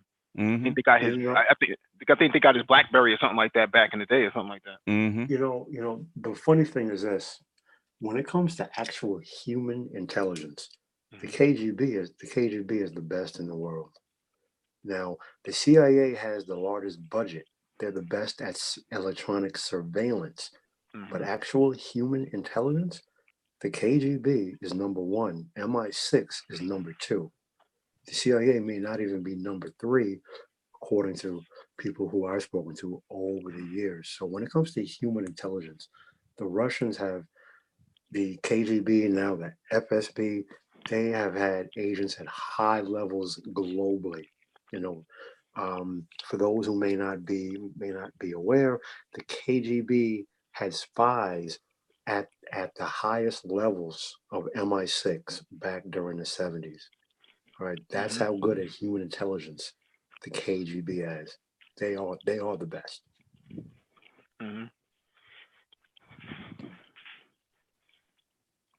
All right, let me get to the next article.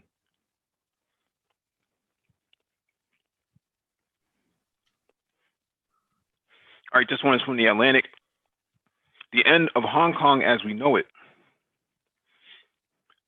Before this summer's rallies, the last major protest movement here was an exuberant affair.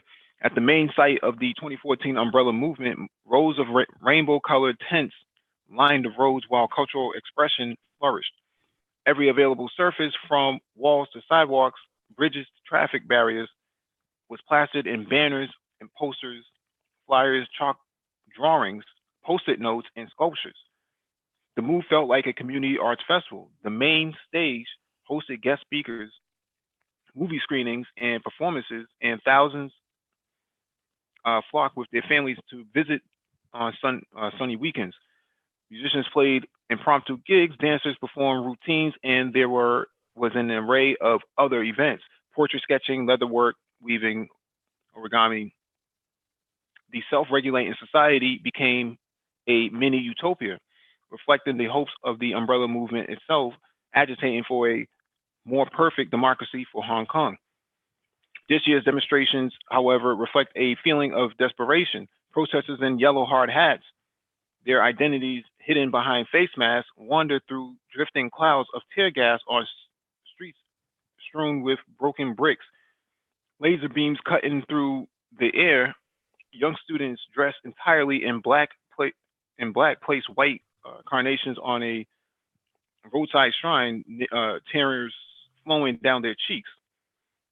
A chorus of angry voices shouts the near ubiquitous slogan, "Reclaim Hong Kong, revolution of our time." In the concrete cavern of a freeway underpass, fires burn at barricades. This is today's Hong Kong, one where demonstrators say they are fighting for the very life of the city. Indeed, the specter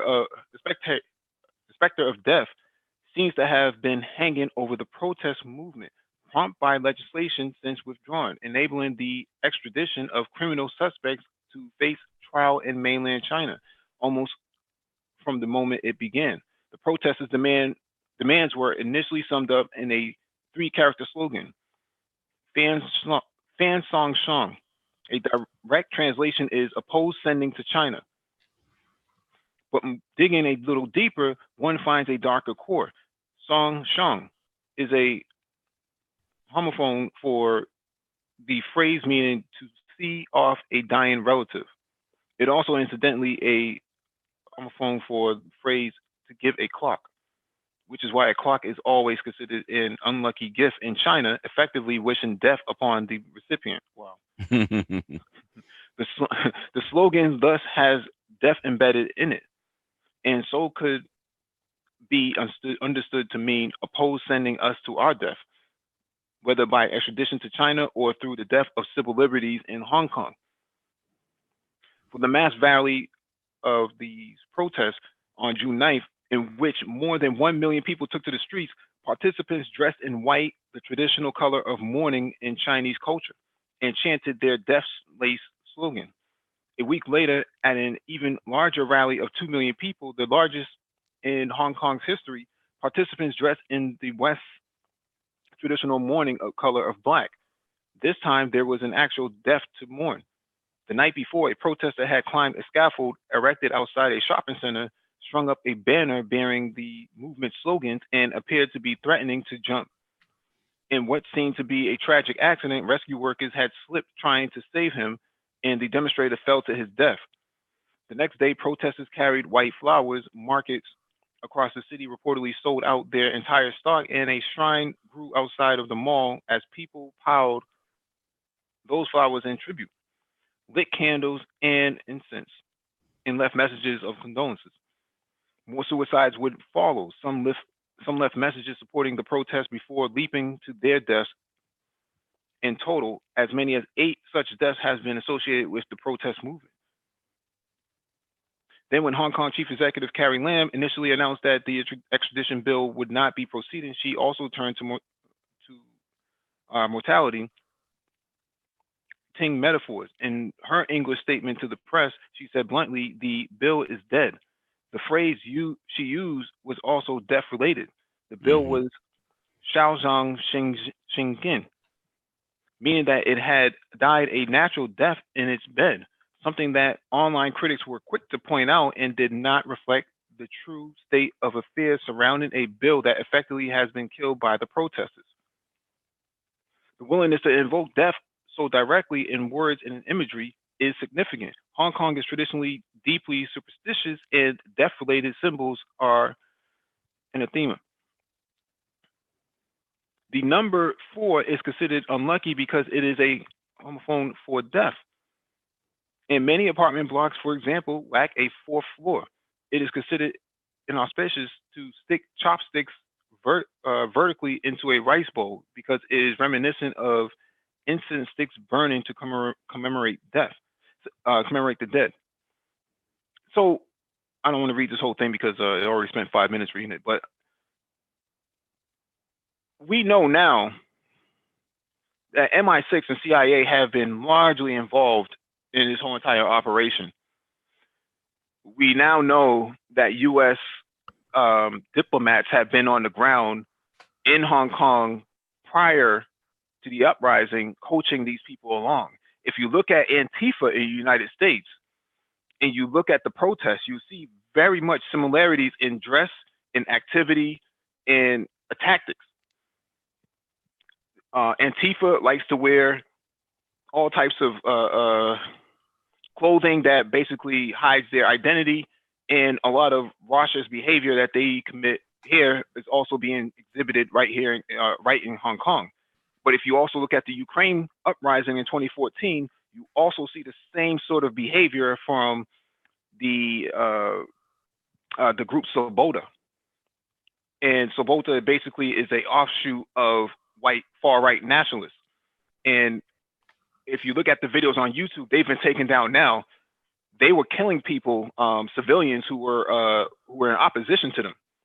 They show one video where they, this was on RT, they show one video where they basically boarded up this building and set the shit on fire and left the people up in there to burn, man. People were jumping out of these windows, man, trying to, trying to save themselves, but strangling pregnant women and all types of this effery. And Victoria Nuland, who is the U.S. State Department's go-to person, she was on the ground giving out cookies to these people on the streets. FSB, which is Russian intelligence, was able to intercept a call from Victoria Nuland to one of the European counterparts that they were going to do this and that they were going to screw over the Russians and to fuck them, basically.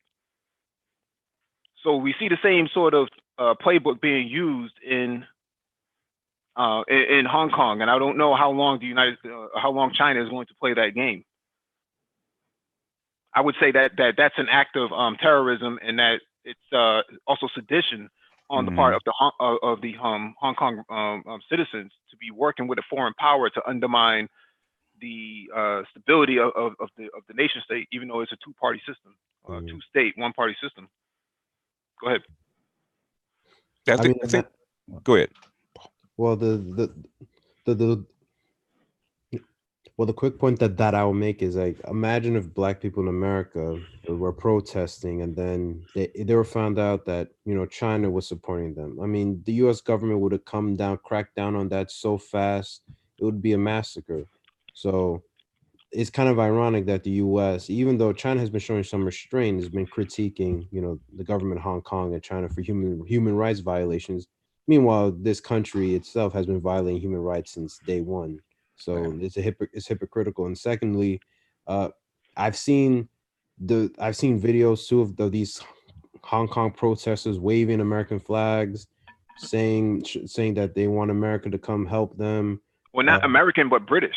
They took down the Hong Kong flag and put up the British colonial flag, which is and the British foreign minister actually applauded them for that. That's a risky game to play. They're trying to provoke.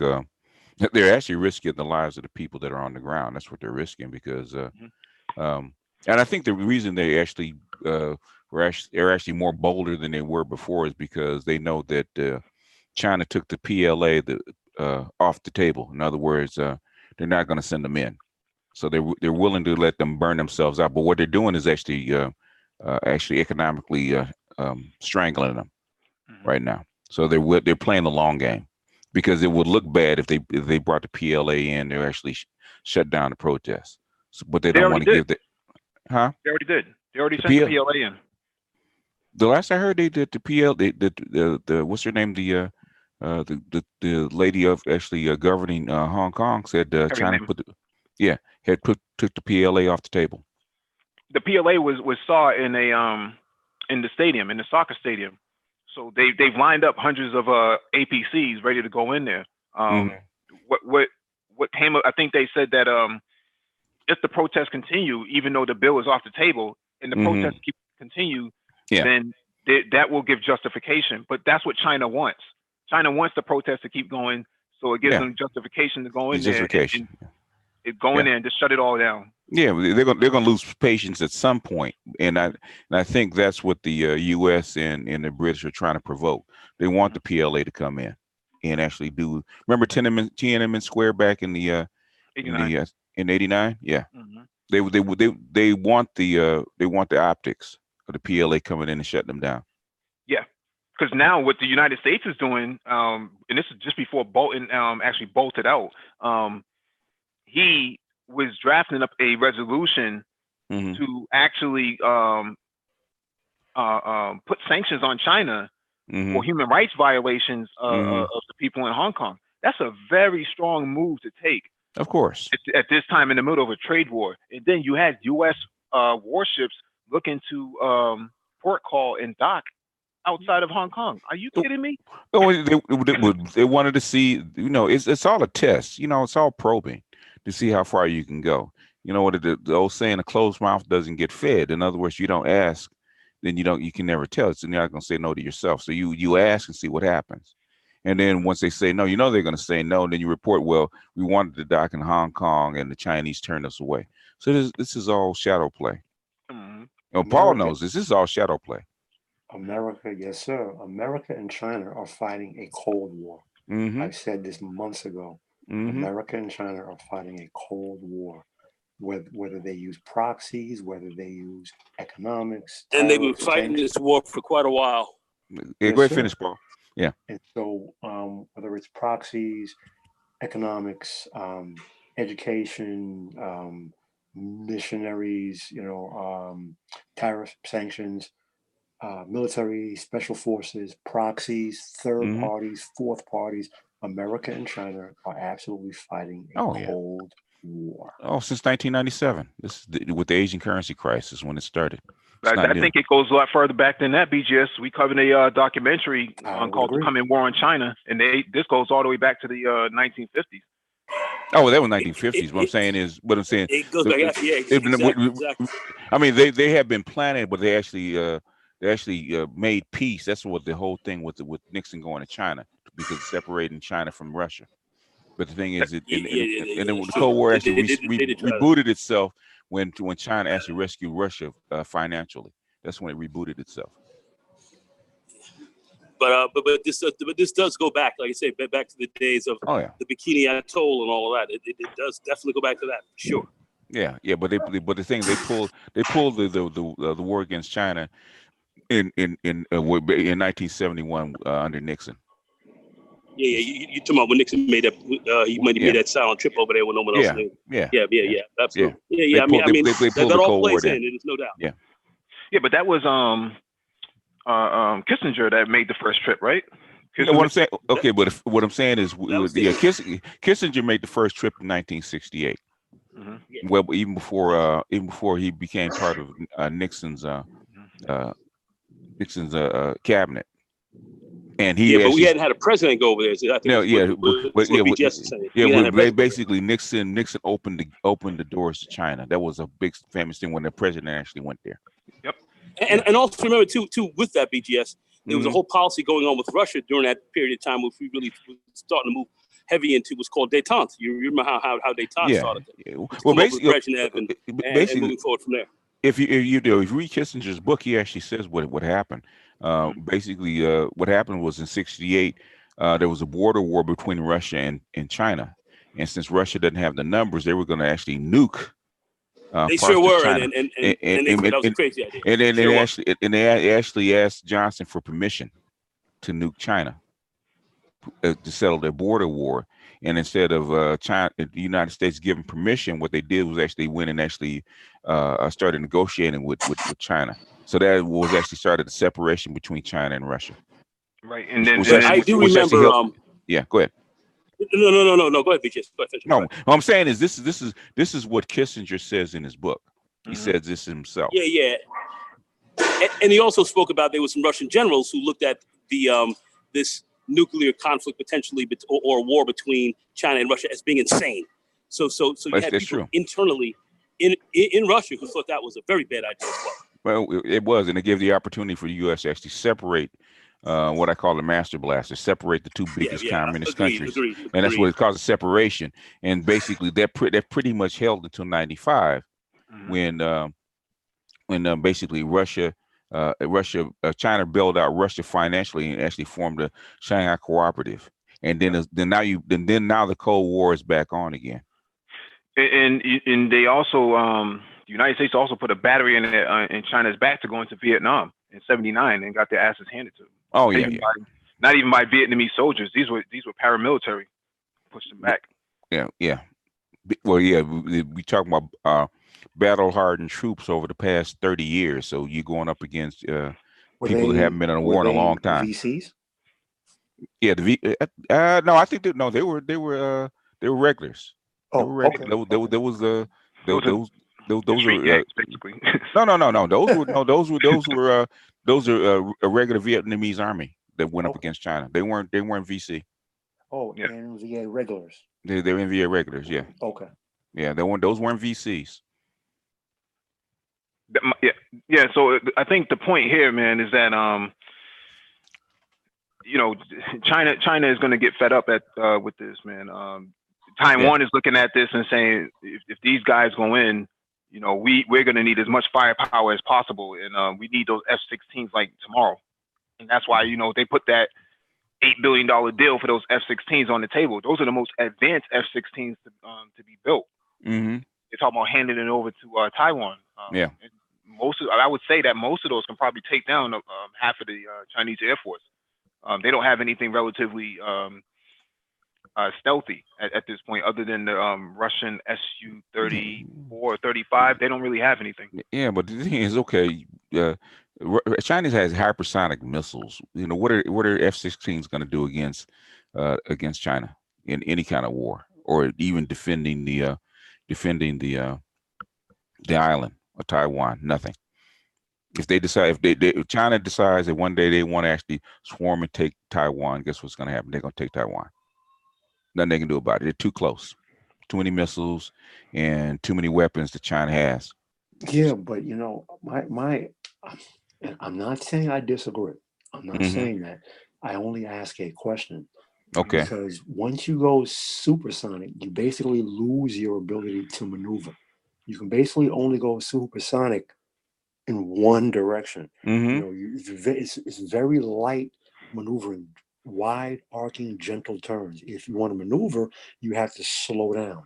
Missiles don't have that ability. So even with hypersonic missiles, you lock them on target and they go out and they fly. So my question, and I don't know, DE as ex-military is much more qualified than I am. I don't know that a hypersonic missile fired at a squadron of fighter jets is going to take out every single jet. It wouldn't, but basically your missile defenses that you copy from the Russians would take down the jets.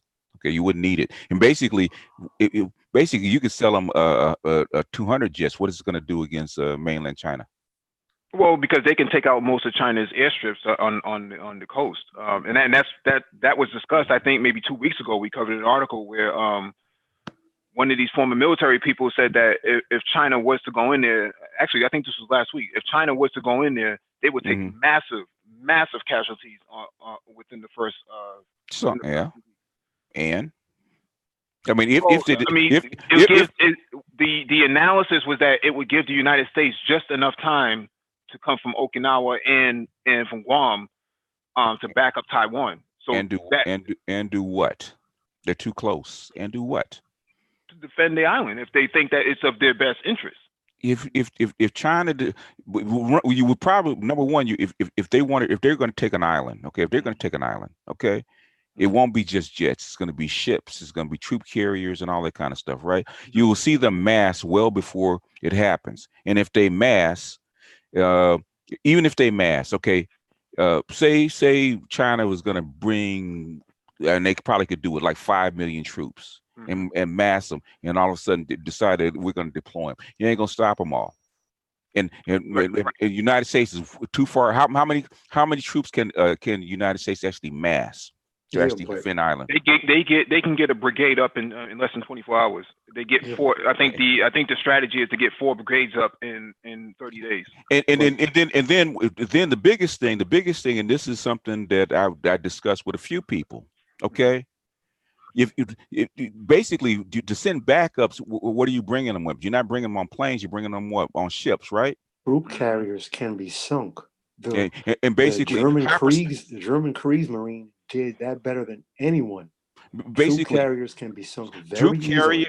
All those ships and all those thousands of hypersonic missiles. Guess who are sitting ducks out in the middle of that water to come defend that island? But it works. But it does work both ways. I don't.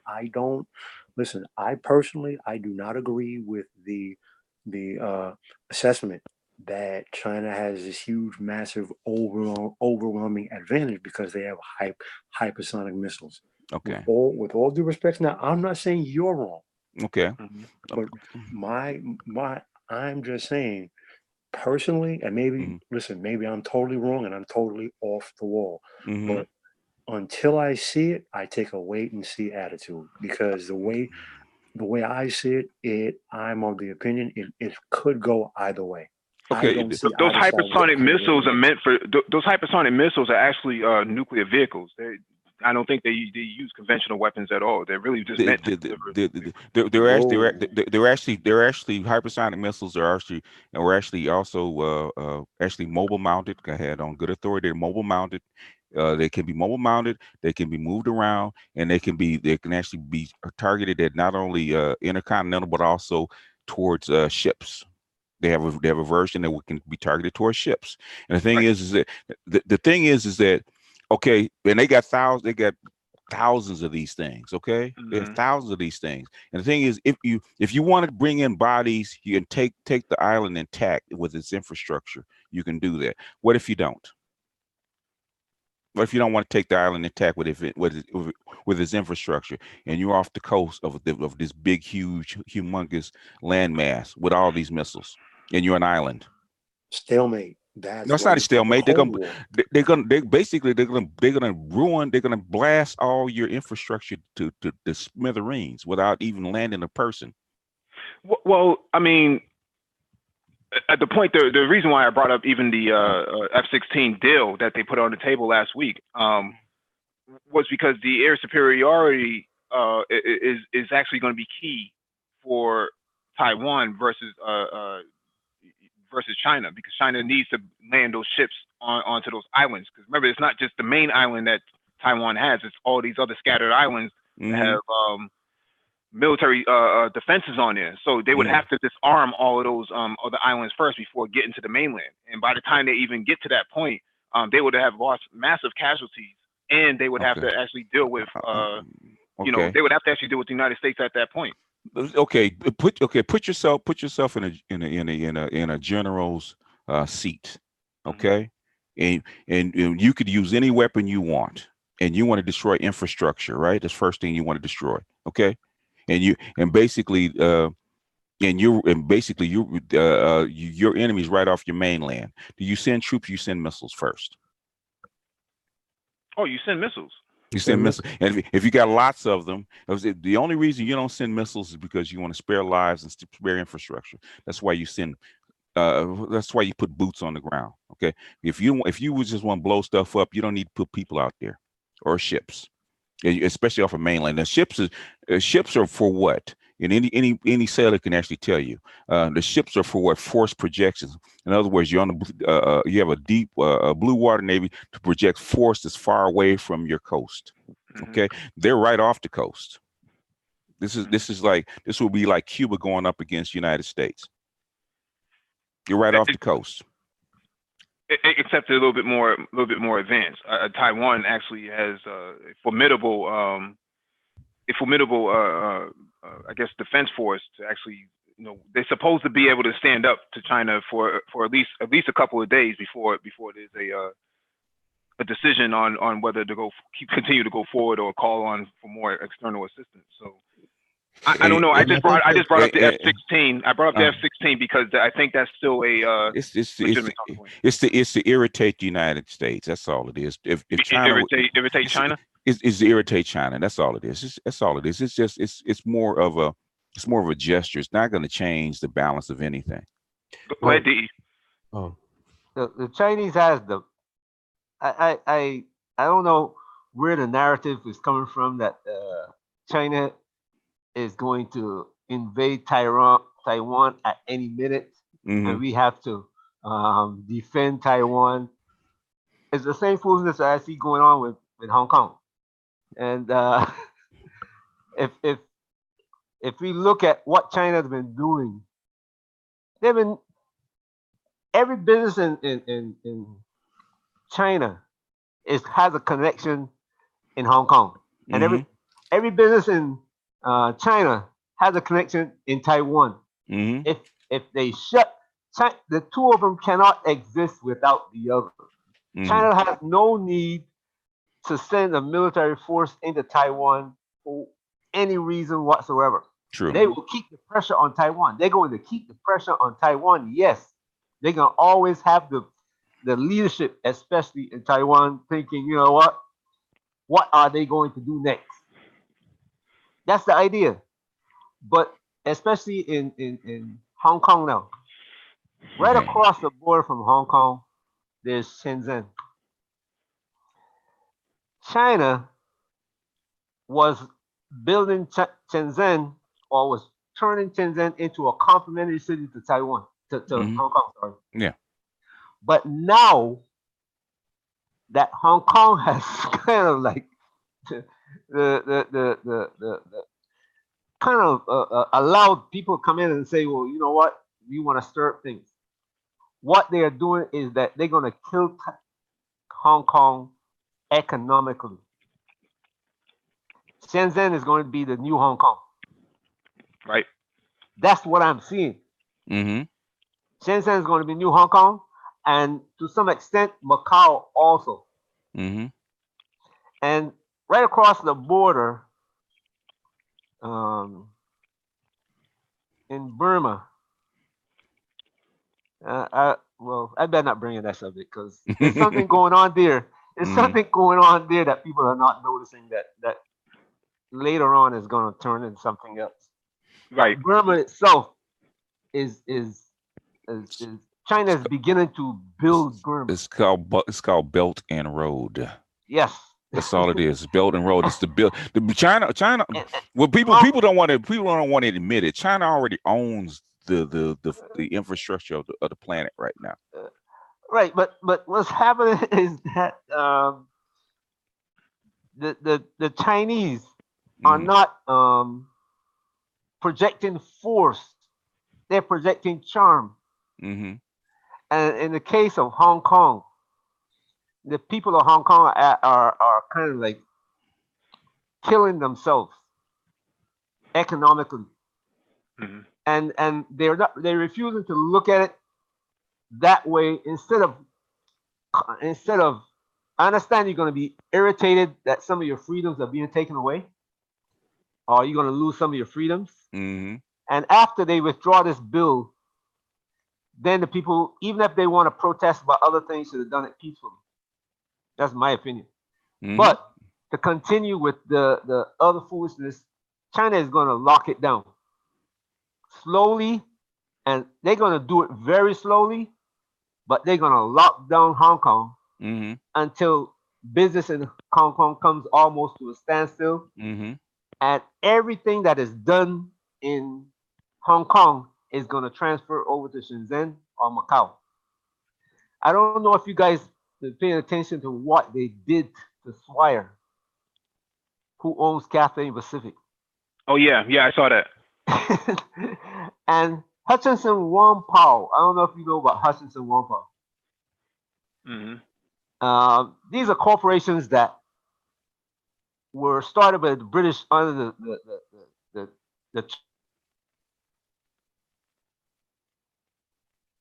Did we lose DE? sorry? We lost you for a second. Oh, sorry. But they still exist today. And China is telling them right now, look, this is where you're going to do business now. Mm-hmm. Any foolishness at all. Mm-hmm. And Swire was the first one that they used. When the employees at Cathay Pacific start coming out talking politics, China said, hey, Mm-hmm. you can't fly here anymore. You can't fly anymore. They got rid of the CEOs, fired a lot of people. They did. You got captains that flying for Cathay Pacific years and years and years that got fired.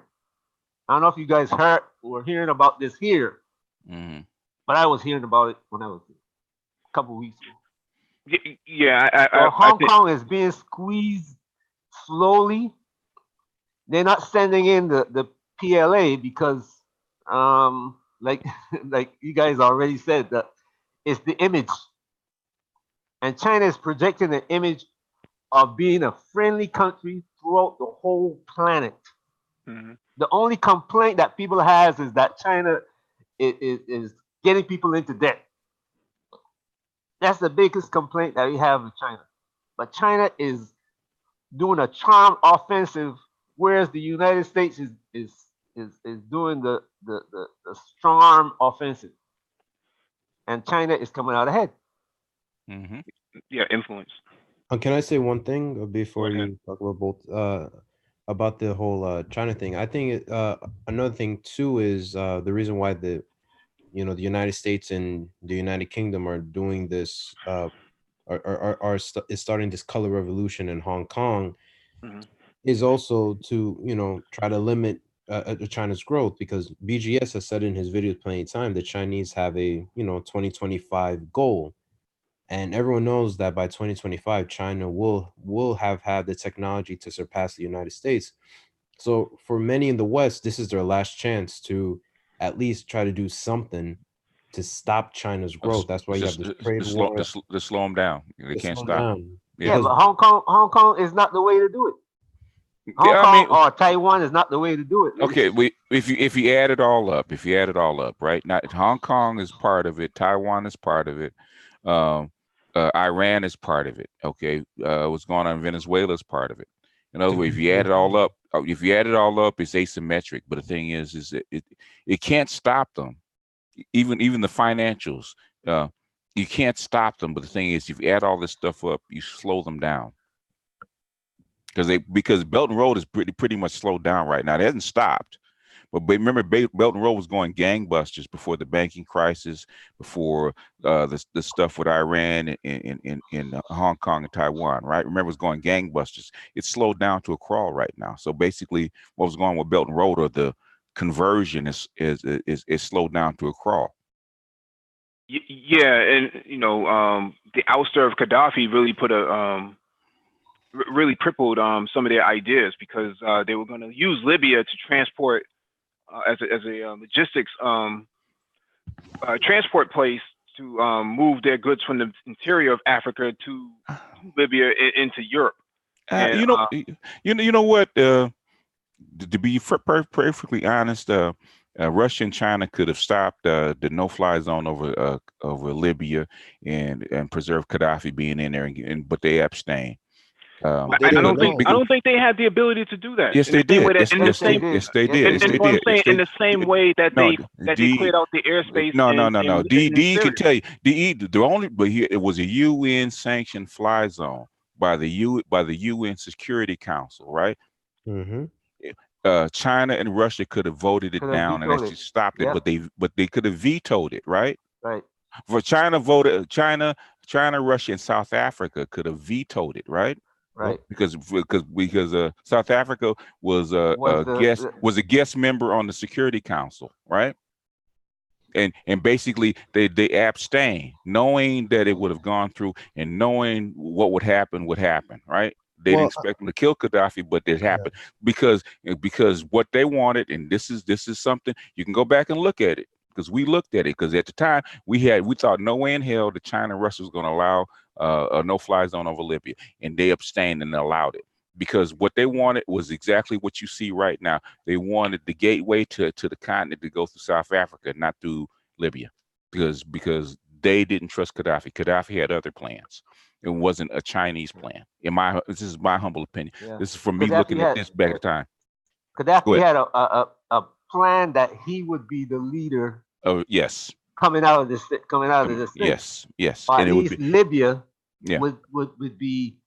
I don't know if the old Carthage empire would be. The Carthage empire. Yeah. I mean, but the thing is, and I've said this before. You guys heard, this is not new. You guys heard me say this before.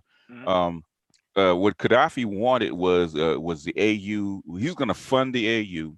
Use the gold-backed dinar to do it exactly what the ECOWAS is doing right now, which is have an African currency and basically lock everybody else out of the continent, right? So everybody else, so it will be all African union, an all African plan, an all African currency, and to do business with, to do business, gain rights to minerals and whatever on the continent, you had to go through number one, the African Union, and number two, Gaddafi. So basically the gateway would have flowed through him. If you want to do business on the continent, whether you're Chinese, you're American, or European, you had to go through him. And it hold a whole bunch of people that did not like that. Go ahead. And that's why he had to go. That's why he had to go. Any better myself? I have nothing to add. You hit the nail right on the head. Mm-hmm. He was looking to create a self-sufficient Africa in the 21st century. Yep. He sure was. And it was. Oh, and sorry. Go ahead. And it was everyone's favorite president, Barack Hussein Obama, who gave the order. I'll leave that there. Oh yeah. Basically, it was in the Barack Hussein Obama is the president of the United States. And nothing else that needs to be said. Go ahead. No, anytime you bring a president or prime minister to your country, to the White House, there's probably a high probability they're going to kill you at some point. Or try to. You guys might be laughing at that, but that's serious. So Mike, so what did they serve him? They serve him a bowl of rice with the chopsticks standing straight up? No, man, they gave him some libation, man, and said, peace, my brother, 5 times your mother, or something like that. But throw the ankh in the air and pour out some libation for all the dead homies who ain't here. Well, that's what Gaddafi had said. Gaddafi said Obama is the son of Africa. We have to do business with him. We have to. So they gave up the nuclear weapons. Mm-hmm. And that was the biggest mistake that they made. They should have kept their nuclear weapons like North Korea, instead of taking the money from the sanctions.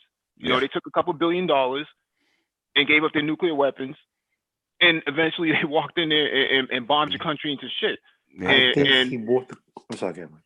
And I think it was a lesson to everybody else, okay, that playing ball, especially Iran, playing ball with these people is a no-win situation. But he told him that at one of the meetings that he had. He said, "Look, you see that they came for Hussein, and one morning I expect them to come for me, and who says that they won't come for you the next day?" Yeah. I remember that. But ultimately it was it wasn't the Obama that betrayed him. You know, Well, the French. well, the French and the English in the United States are going to do what they're going to do. But basically, Yeah. the people that you expected to stand up for you, which are the Chinese and the Right. Russians, and even your own African counterparts, they didn't, because Yeah. South Africa could have vetoed that by Yeah. themselves, but they didn't. Jacob Zuma has an interesting interview on YouTube talking about that he was on the flight to Libya the day that they closed off the airspace and started bombing.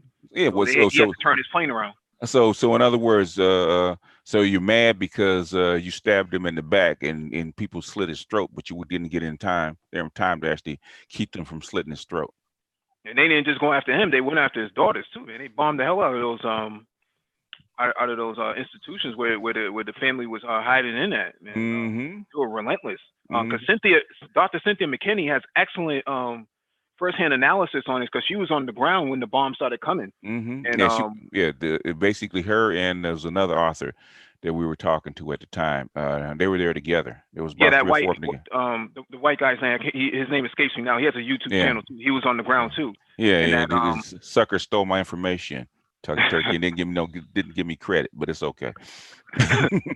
He's probably subscribed to us, but no, I'm talking about this. This is way back, man, because we had actually interviewed him. I said a few things, and that sucker actually took it and used that shit, printed it, and then didn't give me no accreditation. I said, sucker. What I've learned since, it's okay. You should go and flag his video for copyright infringement. Right. This is like 10 years, 10, 12. Sue him and ask to be paid in beta mail coins. You'll be all set. They'll be worth something one day. When I listened to something, I listened to actually telling Rom, I was listening to Coach Red Pill, and I said, Coach Red Pill's using all my stuff and rewording it. I said, Rom said, that's I'm gonna put all my information out in public. I said, I feel you. Well, what you do is you wait for the 21 convention, and then you pull up on them then. let me jump to this real quick. This one's from RT.com. Bolton has left the building. Hopefully, so too have his crackpot ideas. John Bolton is no longer Donald Trump's national security advisor, and no right-thinking person will mourn the departure of this noxious neocon. Though, as befits the chaos of the Trump White House, there is a dispute over whether Bolton resigned or was fired. For a world laboring under the dead weight of the U.S. exceptionalism and the hegemonic posture it gives rise to, this particular dispute is odious. What is not in doubt is that whereas President Trump embraced the credo of America first, Bolton's religious attachment to American military power first has long marked him out as an extremist, even with neocon circles. Indeed, it is chilling to contemplate that if this warmongering zealot had his way, Washington would likely have become embroiled in multiple hot wars and military actions across the world, with an ocean of blood being spilled in Latin America, Ukraine, or the Korean Peninsula, and in the Middle East. Trump's appointment of Bolton in March 2018 came as damning evidence of the president's abject surrender to neocon and liberal interventionist lobby in Washington, all under the pressure of Russiagate. His campaign pledges to engage in serious diplomacy with America's primary designated adversary, Russia, to recognize the government of Bashar al-Assad in Syria, draw down to U.S. military presence in Afghanistan, talk to North Korea's Kim Jong-un, and revisit America's commitment to NATO. All of this succeeded in pitching the war party to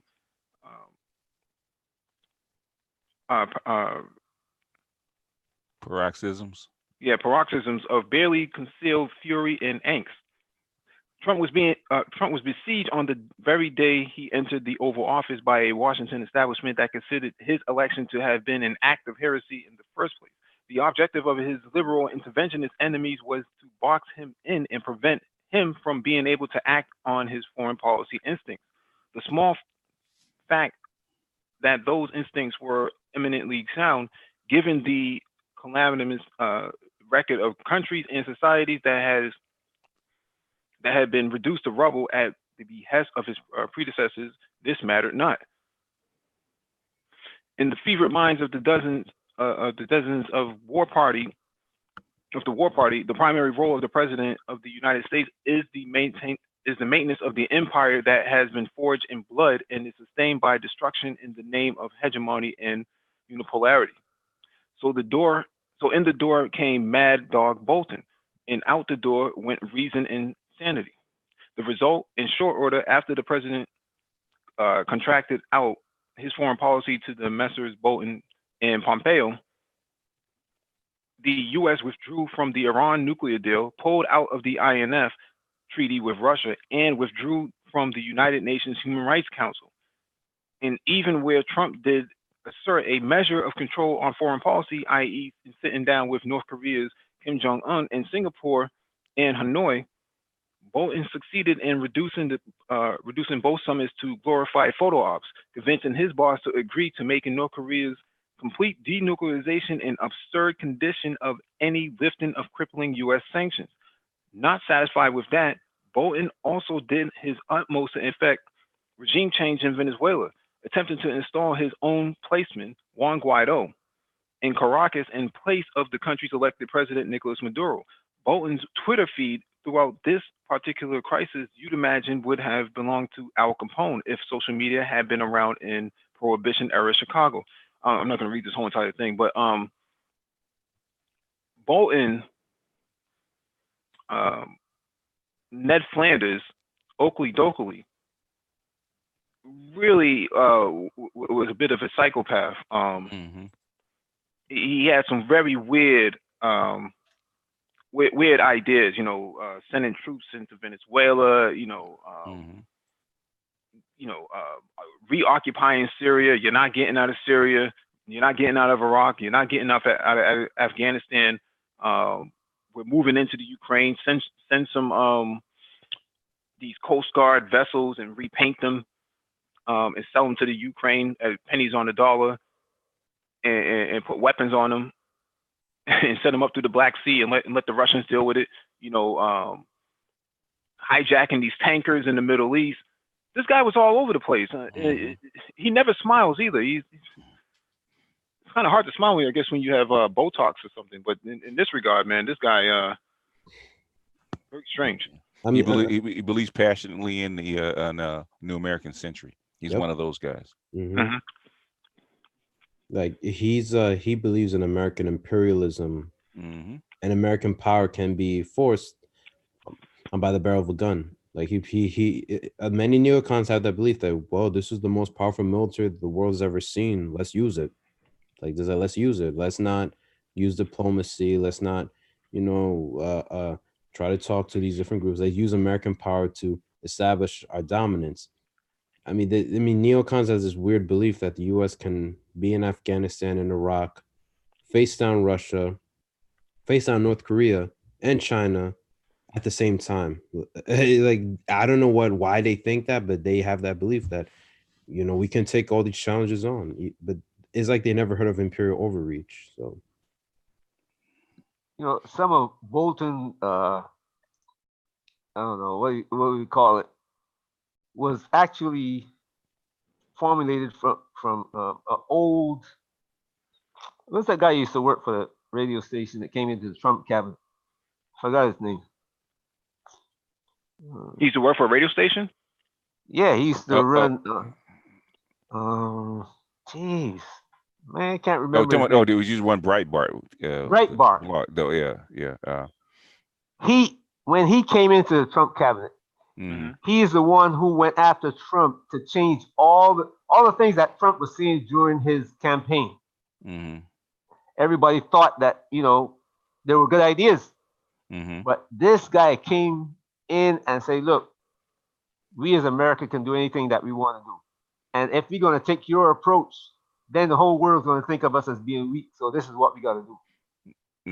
And after he left, Bannon. Bannon. He said it himself. So Bolton wasn't the beginning of this thing. Bannon was. And he's the Basically, one who is running all over the world, starting up these little, like the one in Hong Kong. yeah. His hand is behind it. The one in Ukraine, all This. of these things that he even tried to start one in Italy. Mm-hmm.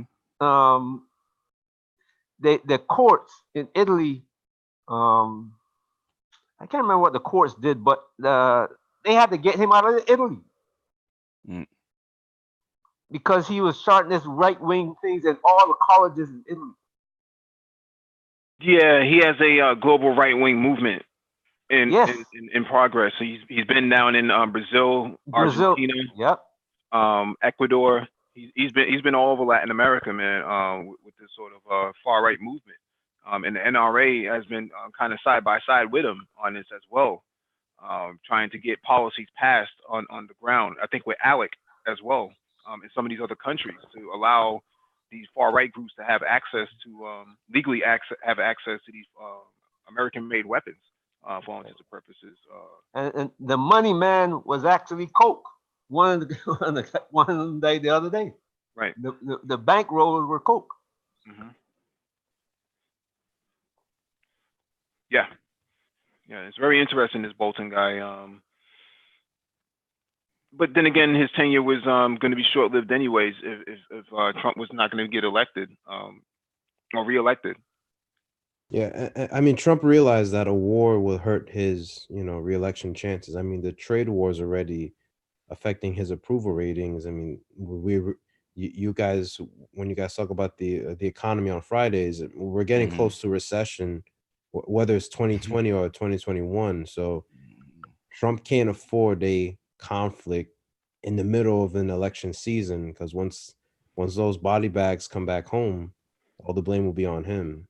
So Well, he has a different set of body bags he has to deal with. All these opioids. And plus the homeless are on the street. There's lots of, they started to call them instead of Hoovervilles, to call them Trumpvilles now. Wow. Listen, I am going to make a statement right here and right now, because anyone who knows me knows that I have been saying this since June of 2017. Trump 2020. I stood by it then. I stood by it last year. I stand by it now, and I still stand by it. If I'm proven wrong, fine, no problem. But I'm telling you, Trump will be reelected in 2020. It's not what I want, but I'm telling you, he will be reelected. The Democrats are doing 68%. 60. What did he say? Something like, 68 million white people say they support Trump. That's all white America. 68 million white people say they support him. Well, that's a fairly high number. I say he gets elected based on something like that. The Democrats are doing their part, so so Paul's probably right. The Democrats don't have an answer. They don't have an answer. I have to agree with Paul. I have to agree with Paul on this. And don't want to, but have to. Unfortunately, and the thing with the Democrats too is like they're discouraging the black vote. Like I expect 2020 to be worse than 2016. The black vote doesn't matter. They're discouraging the white vote too. Wait, Zoe. Do your research. The Republican Party does not need black Americans to elect presidents. No, man. George W. Bush got the highest of any Republican president in the last 50 years. George W. Bush, and he got 6% of registered black American voters. Republican Party does not care what black Americans do. They elect presidents without black. They don't care. That's why they've been making this push for Spanish-speaking people. Yeah, they've been trying to get Venezuelans who are supposed to be in opposition to Maduro to get them dual citizenship for the United States under Trump, to get them to vote on behalf of the Republican Party. And you see them starting to show up in Florida now too, because the claim of refugees. And watch. Well, the point that I was making is that like there's certain states that the black vote is a turning point. So like when Obama won, a lot of black people came out in North Carolina, a lot of black people came out in Florida, a lot of black people came out in the Midwest. But if the Democrats put a candidate that the base, which is black people, are not interested, are not inspired by. A lot of black people sit home, and that will hurt the Democrats because despite they trying to get the Hispanic vote, the black vote still matters for the Democrats, whether they they know it or not, because they could lose North Carolina, they could lose Florida, and they could lose a couple Midwestern states. Yeah, Well, but the it black doesn't matter. woman vote matters, not the black male vote to them, because they've already solidified their position in the community through her. So Right, she is exactly. the face of the black vote. And the Black American Zoe, I hate to burst your bubble on this. It does not matter as much as you think it does. Republican Party has proven they don't need Black American votes to put presidents in office. And as far as the Black American voters voting for President Obama or voting for any other Democratic any Democratic candidate, as Mike said, clearly they care about Black American women voters, not Black American male voters. And even then, keep in mind one thing. The number one minority in the United States of America are Spanish-speaking peoples, not American Black peoples. And I don't want to sound like I'm arguing with you, but it's not as important as you think it is. No, it's It not. is not. No. It is not as impactful as you want it to be. Not anymore. That ship has sailed. Understand that. That was good in the 90s under Clinton. Correct. Thank you. That ship has sailed, bro. That ship has sailed. Yeah, I mean, we talked about this before, but the black male demographic in terms of the party, they're seeing more and more every presidential cycle. More of them are leaving the Democratic Party and going either GOP, or they're just going independent, or they're just dropping out of the whole entire political system altogether. And then you factor in the other major institution of the black community, which is the Black Christian Church. You see black men dropping out of that over the last 25 to 30 years. Guys just not showing up anymore. Yeah, that's true. And Mike just made an excellent point. The more U.S. citizens who can vote, who you can piss off at the entire process, said and they walk away. That plays further into the hands of a certain candidate. That candidate is the present president. The more people who get pissed off and walk away from the entire electoral process only benefits President Trump. I've been saying it since June of 2017. Trump will be reelected. You have 4 more years of Donald Trump. Mark my words. They need him to. Yeah, go ahead. At the end of the day, with the pieces on the board, does it really matter? For who? Who's in office? Does it really matter with the? Oh yeah, it doesn't. Yeah, it my probably opinion, doesn't matter. Yeah. It doesn't matter because the U.S. is on the path of decline. I mean, it doesn't matter whether it's a Democrat or Republican. They really can't stop the decline that the U.S. is going through. So I don't see, like, let's say, I don't know, Biden becomes president. What can he do? No, nothing really. No, I mean, he has a better relationship with China, and that's what the Chinese are hoping for, that Biden actually gets in so that they can do business with him rather than do it with Trump, because he's a bit of a wild card. So you become part of the Belt and Road instead of opposing it. Right. And they need Trump to stay in office because they need to colonize the United Kingdom after this whole Brexit thing goes into play, because they want to consolidate the territories of the United Kingdom and the whole ecosystem to shore up their own system, keep it from completely collapsing. Well, UK can't gather all the can't gather all the cats. What makes you think we can? What do you mean? Can't hurt all the cats? Yeah, they can. They even brought in the Black Princes. They can't hurt all the Commonwealth cats all in one bunch. Well, I'm saying external from the Commonwealth, the British economy, for all intents and purposes, is still strong enough for the United States to actually leverage away from the EU. So what they want is that that piece and that portion of it, because the EU seems to be going their own way. They're going east anyways.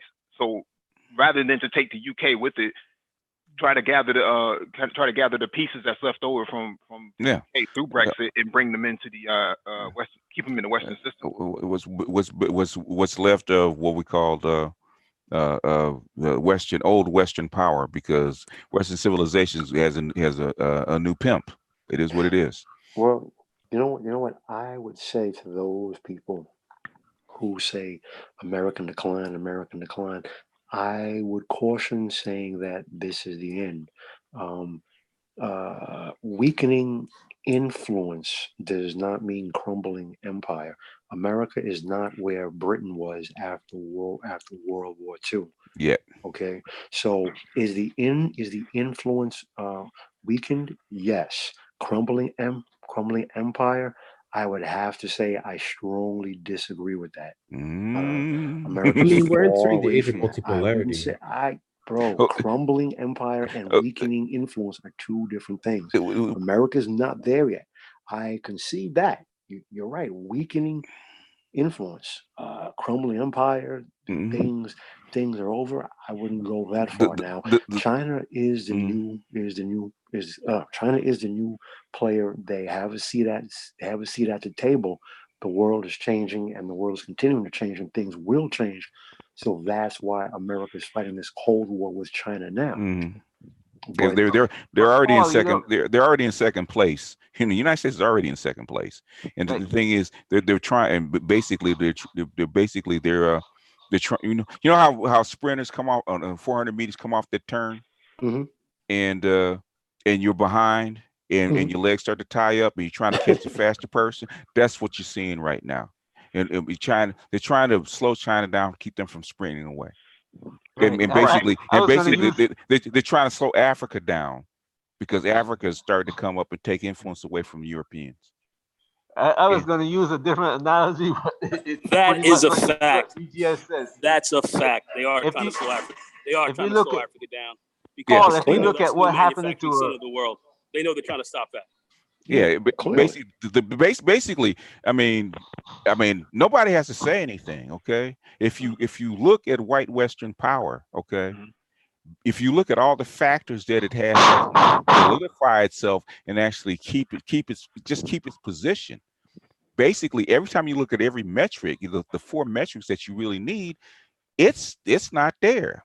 Demographics, money, technology, all that stuff, they're actually losing leadership in there. It's not even close. The thing is, not only are they losing leadership, they're losing ground in all those areas. Basically, what they're trying to do is slow down the decline. That's what they're trying to do now. Right. It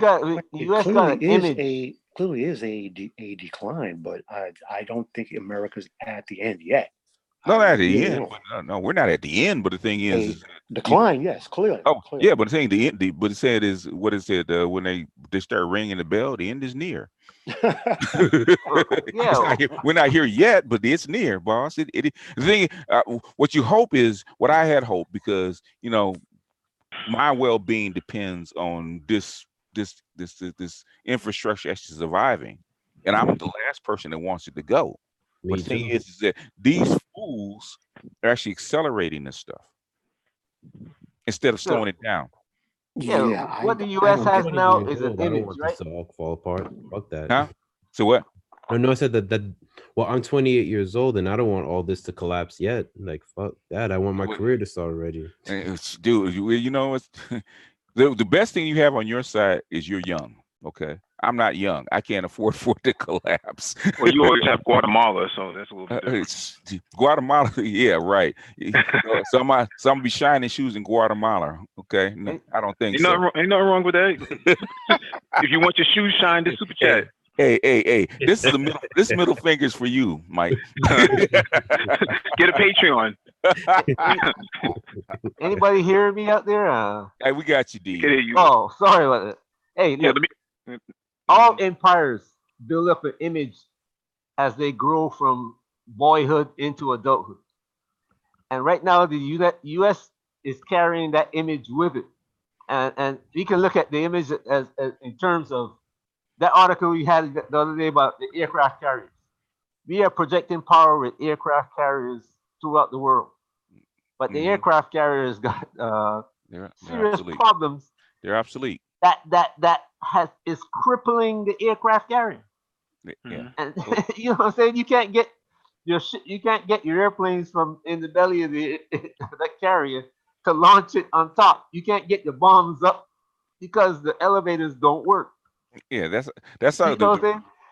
So you know that the aircraft carrier is probably on its way out as a viable piece when you have to have B-52s land to actually protect aircraft carriers in the Gulf.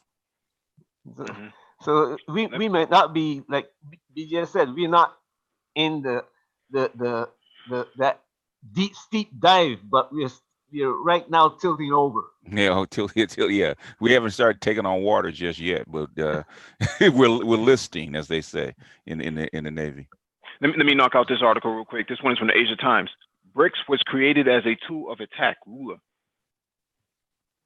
In a wide range of 2-hour plus exclusive interviews from a prison room in Curitiba in southern Brazil, former Brazilian President Luiz Inácio Lula da Silva reemerged for the first time after more than 500 days in jail and sent a clear message to the world. Amid the 24/7 media frenzy of scripted sound bites and fake news, it's virtually impossible to find a present or former head of state anywhere.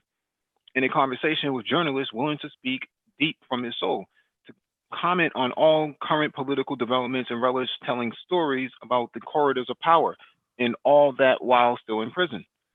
The first part of this mini-series focused on the Amazon. Here we will focus on Brazil's relationship with the BRICS and Beijing. BRICS is the grouping of major emerging economies: Brazil, Russia, India, China, that formed in 2006 and then included South Africa in their annual meetings from 2010. My first question to Lula was about the BRICS and the current geopolitical chessboard with the U.S. facing a Russia-China strategic partnership. As president from 2003 to 2010, Lula was instrumental in formatting and expanding the influence of BRICS, in sharp contrast with Brazil's current president, Jair Bolsonaro, who appears to be convinced that China is a threat. Lula stressed that Brazil should have been getting closer to China in a mirror process of what occurred between Russia and China. When there was a BRICS summit here in Ceará state in Brazil, I told Comrade Dilma Rousseff, the former president, that we should organize a pact like the Russia-China pact, a huge pact given the Chinese part of what they wanted, which was Brazil's capacity to produce food and energy, and also the capacity to have access to technological knowledge. Brazil needed a lot of infrastructure. We needed high-speed rail, many things, but in the end, that did not happen. Sounds like wants to be like Africa. Lula defined his top priorities as he supported the creation of the BRICS, economic autonomy, and uniting a group of nations capable of helping what the Washington Consensus described as LDCs, least developed countries. He emphasized BRICS was not created to be an instrument of defense, but to be an instrument of attack. So we could create our own currency to become independent from the US dollar in our trade relations, to create a development bank, which we did, but it is still too timid, to create something strong capable of helping the development of the poorest parts of the world. Lula made an explicit reference to the United States' fears about a new currency. This was the logic behind BRICS, to do something different and not copy anybody. The US was very much afraid when I discussed a new currency, and Obama called me telling me, "Are you trying to create a new currency, a new euro?"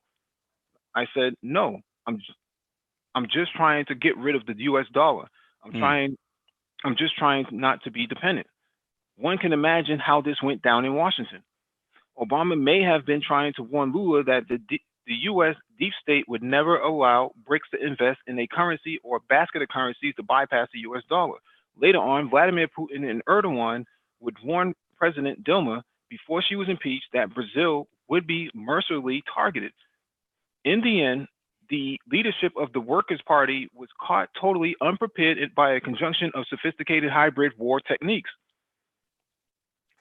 One of the largest economies in the world was taken over by hardcore neoliberals practically without any struggle. Lula confirmed it in an interview, saying, "We should look at where we got it wrong." Lula also hit a note of personal disappointment. He expected much more from BRICS. I imagine a more aggressive BRICS, more proactive and more creative.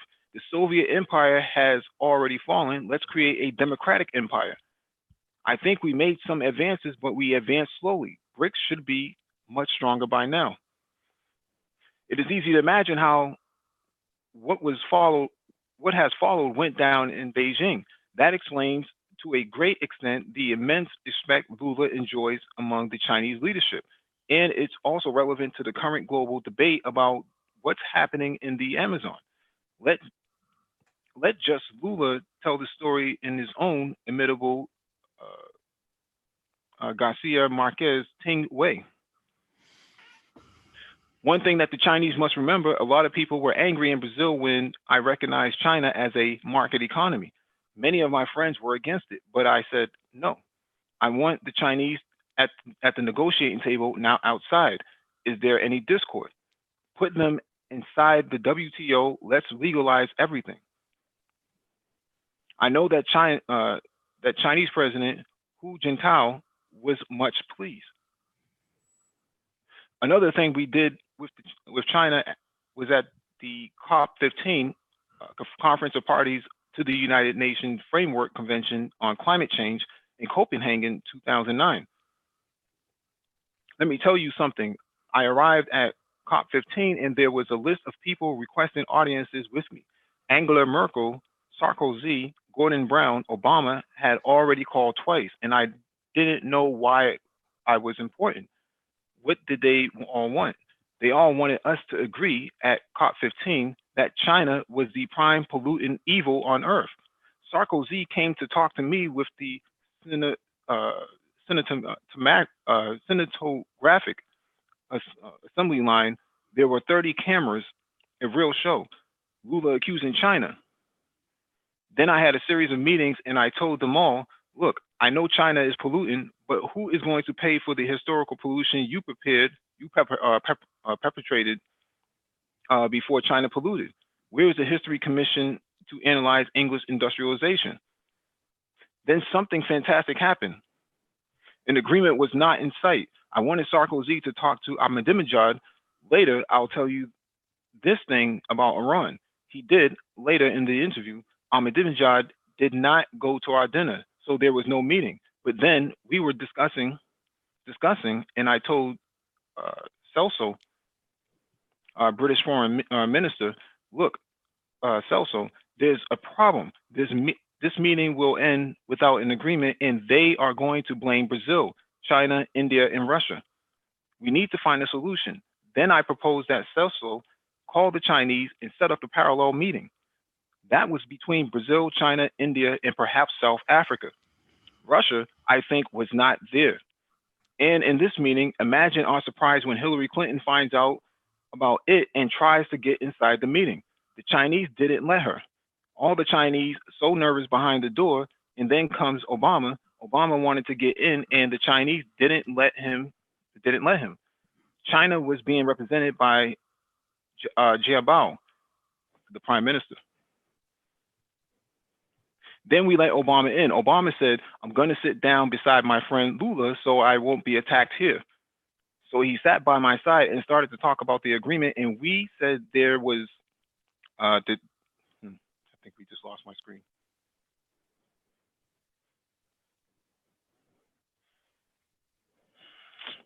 Hey, Mike. Yes, sir. Are you done presenting or? Oh, no, it stopped presenting. Let me finish this. This is too juicy. Then we let Obama in. Obama said, I'm going to sit down beside my friend Lula so I won't be attacked here. So he sat by my side and started to talk about the agreement. And he said there is no agreement. And then there was this Chinese a negotiator. He was so angry at Obama, he was standing up, speaking in Mandarin. Nobody understood anything. We asked for a translation. Jiabao did not allow it. But the impression by his justification was that the Chinese was hurling all sorts of names at Obama. He talked aggressively, pointing his finger, and Obama said he is angry. The Brazilian ambassador, who said she understood a little bit of Mandarin, she said he used some pretty heavy words. The concrete fact is that in this meeting, we amassed a great deal of credibility because we refused to blame the Chinese. I remember a plenary session where Sarkozy, Obama, and myself were scheduled to speak. I was the last speaker. When I arrived at the plenary, there was nothing, not a thing written on a piece of paper. I told one of my aides, please go out and prepare a few talking points for me. And when he left the room, they called me to speak. They had inverted the schedule. I was very nervous. But that day, I made a good speech. It got a standing ovation. I don't know what kind of nonsense I said.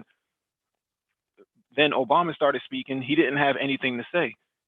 So there was this morning, this mountain rumor in the plenary. He said he ended up making a speech that no one noticed. And then with Sarkozy, same thing.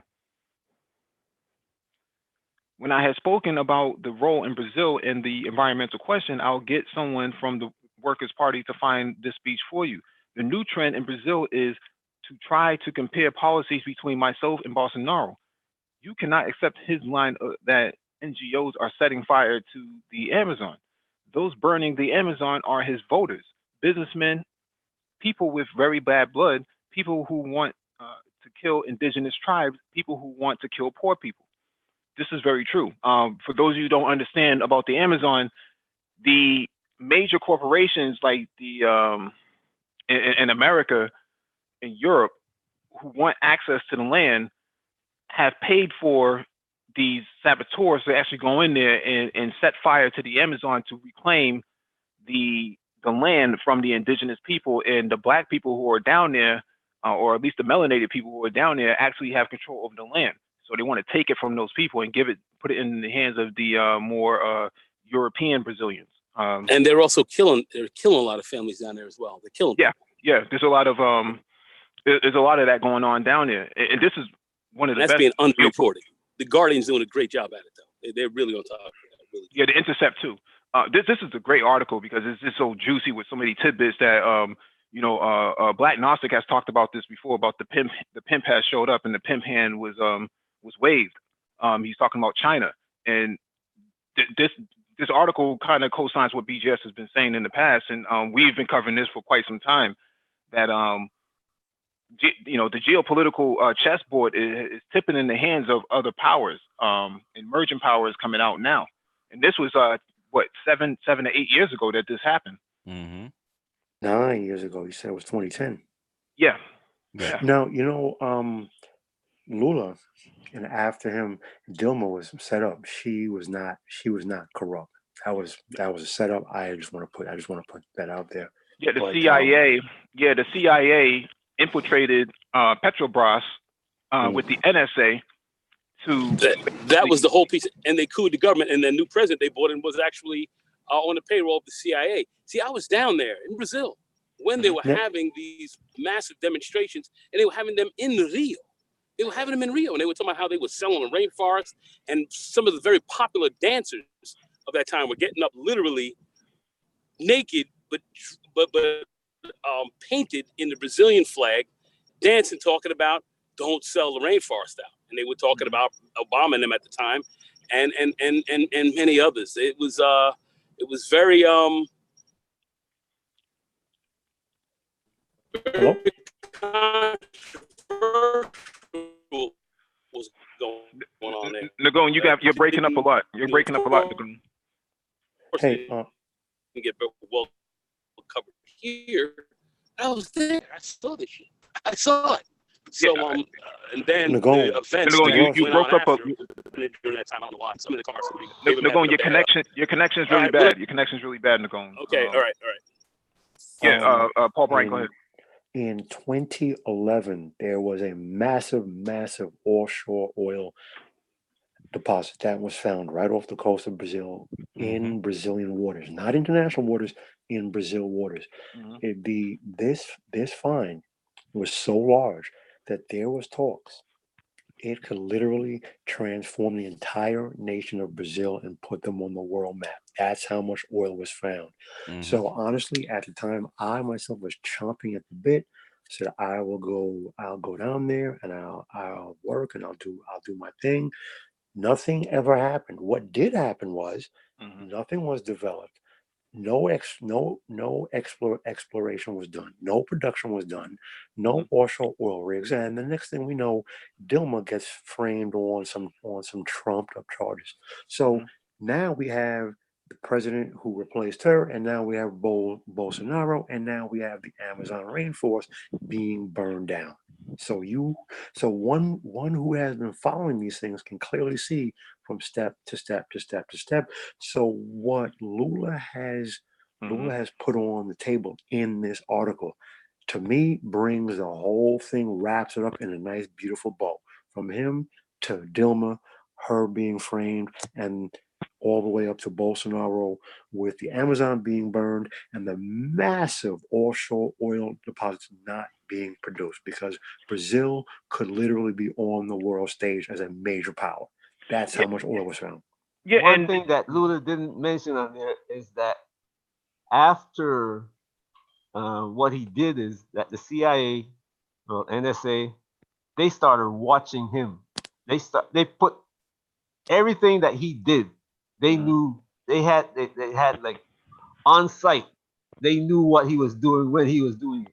After that, and like Paul just said, they put in place a plan. They wanted to take over Petrobras, as a matter of fact. The U.S. I don't know if you guys remember the U.S. government. The U.S. government tried to buy into Petrobras. I know for a fact they tried to buy into Petrobras, and that's normally something that's out of bounds. Not government don't try to take over other governments oil like even the U.S. didn't try to take over Iraqi oil until the war. Normally, that's something that doesn't happen. But the U.S. government tried to buy into Petrobras. That's why Paul said it was never developed. That's one of the reasons why. Yep. And the evidence was created. And not long ago, there was a guy who came up and said, look, let me tell you something. I can tell you, there was this farm in such and such a place that they sat me down and told me what to say. The evidence what I must say against Lula to get him convicted. And the prosecutor come out and said, look, no matter what he says, Lula is not getting out of jail. Why? Because Lula has a lot to say and they don't want him to say it. And they don't want him to come back and replace their man who was Bolsonaro. Yep. I have 2 words to add: manifest destiny. Okay? Imagine Brazil having the same kind of money that Saudi Arabia has. I am not exaggerating. Anyone who wants to do the research, 2011, massive offshore oil reserves were found just off the coast of Brazil. There was even talk of Brazil hosting the next, well, they hosted the World Cup, but there was talk of Brazil hosting the next Olympics, because the country was going to go through a massive, massive change. That oil is still sitting under the ground just off the shore because the manifest destiny. The U.S. government will never allow another nation to rise to prominent global power under its watch. That oil field is estimated to be bigger than Saudi Arabia. Yeah.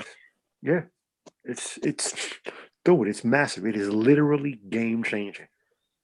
Well, the U.S. will never accept a challenger in the Western Hemisphere. I mean, that's been the U.S.'s game plan from day one. Like, I mean, that's the reason why they're a superpower, because no one in the Americas has challenged them because Well, everyone that's the here agrees. manifest destiny. The Yeah. UN, they actually said they see it as their manifest destiny to control this hemisphere. This was written 200 plus years ago. Yeah, or the Monroe Doctrine, basically. Like this is their backyard; they can do as they please. Correct. Yeah, I mean, as someone who's Haitian, like we suffered 200 plus years of this policy. You know, they don't want to develop Haiti. They don't want the Caribbean islands to go further than they are. They destabilized these countries. They allowed gangs to proliferate these countries. They allowed corruption. Yeah, I mean that's the game they've been playing in the Western Hemisphere. And for Brazil has the most potential, like you said, Paul, because they have so much oil and natural gas reserves that has not been tapped into. But when you see what they did to Brazil, it's a damn shame, really. It's pretty sad what's going on in Brazil. Like, Bro, it's the same thing in Nigeria. I've been there and I've seen it with my own eyes. The oil and gas companies, they go there, they explore, they drill the wells, then they cap them. They purposely improperly cap them so the oil slowly leaks out. It poisons the ground. So you have vast fields, acres and acres and acres. As you walk on the ground, it's muddy, but it's not mud, it's oil. So now the people can't feed themselves. The entire country is like that. Yeah, and I've that's seen not it. going to be fixed anytime soon. No, because they don't want it. It was done on purpose, and it can't be. Correct. So so the government of Nigeria does not have the intellectual capital to put the people in place. They do not have the physical resources or the infrastructure to change it themselves. Plus, when you add the rampant corruption, abject poverty, inability of the government to feed its own people, once you leave a city, you literally go 5 minutes outside of a city and you are on dirt roads, and it's bad. It's bad. So for a lot of people who talk about it, I've been there, I've seen it. So the same exact thing with Petrobras. Aramco does not want Petrobras on the global stage. America certainly doesn't want them on the global stage. Well, you could say the same thing about Venezuela, Fedisa. Absolutely. So, the Koch brothers would absolutely love to control that oil, but in fact, not even oil, that bitumen, because their their extraction plant can only process bitumen. And Brazil has the only country that I know of that has more bitumen than Venezuela is northern Canada, because I built some of those plants. Yeah, yeah. On that note, gentlemen, thanks for having me. I'm going to jump off. It's been a pleasure as always. Take care. Yeah, absolutely. We're going to shut down as well. Thank you all for joining us. Please hit the like button if you have not already done so. Share the video if possible and hit that notification bell so you get all the updates from the Black Brain Trust, including those on the community page. Also follow BGS, youtube.com/BGS space Ibmore. And with that being said, we are out. Shalom. peace.